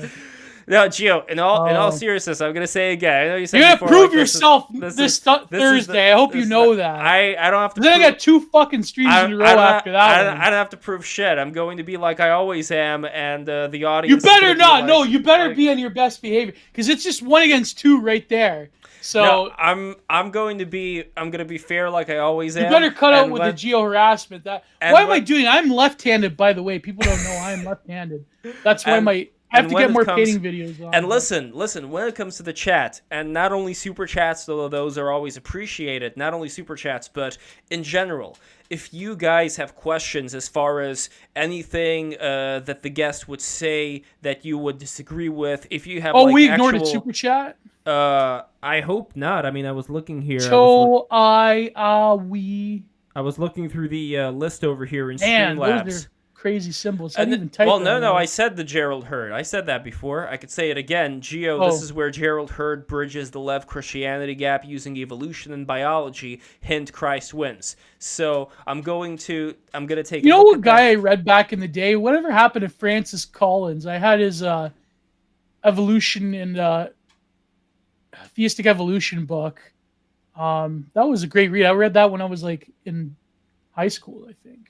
I think he's similar to Gerald. I wonder what happened to Francis Collins. Is he related to Jackie Collins? The no. No. Tonavai. That's interesting. Anyway, like I said before, despite whatever disagreement I have with anybody when it comes to the Russia-Ukraine stuff, just bring up all the things that you want to bring up, and let's just go with them, step by step. It's not going to be a too many cooks in the kitchen situation, since there's only 3 people there, and I don't even want to speak that much about the thing. So I really want it to just be, all chips on the table here. Everybody just talking about exactly the issues that are at hand, as well as being able to weigh one issue versus another, just to have a better view as far as what the priorities on as we go through this hellscape right now, both in the West with the gas prices and whatever situation may be happening with Russia and Ukraine right now. So again, I really want it to be, as transparent as possible. Anyway, this is the end of the stream. Thank you very much for all the sneedings of the super chats. Thank you for becoming patrons. You know what I want to do? That farm stream that was supposed to happen, I want to make that farm stream a Patreon-only stream. So for the people who want to learn about the best ways to save during the apocalyptic time we're entering into with the gas prices, this would be the stream for you. But you would have to sacrifice some scratch when it comes to becoming a patron for Break the Rules in order to find out this very vital information to ensure yours and your family's survival. So that is your only hope for the future. Exactamundo, Telemundo. Anyway, take care, everybody. Please donate to Patreon or send us a manual typewriter. Oh man, if only Francis C. Deck was alive, he would be an incredible. He'd be a regular guest on BTR. Oh, absolutely. He'd all right, here we go. Who's Richard Dolan? I know, probably related to Uncle Dolan. All right, everybody, take care. Mwah! Good night, everybody. God bless. And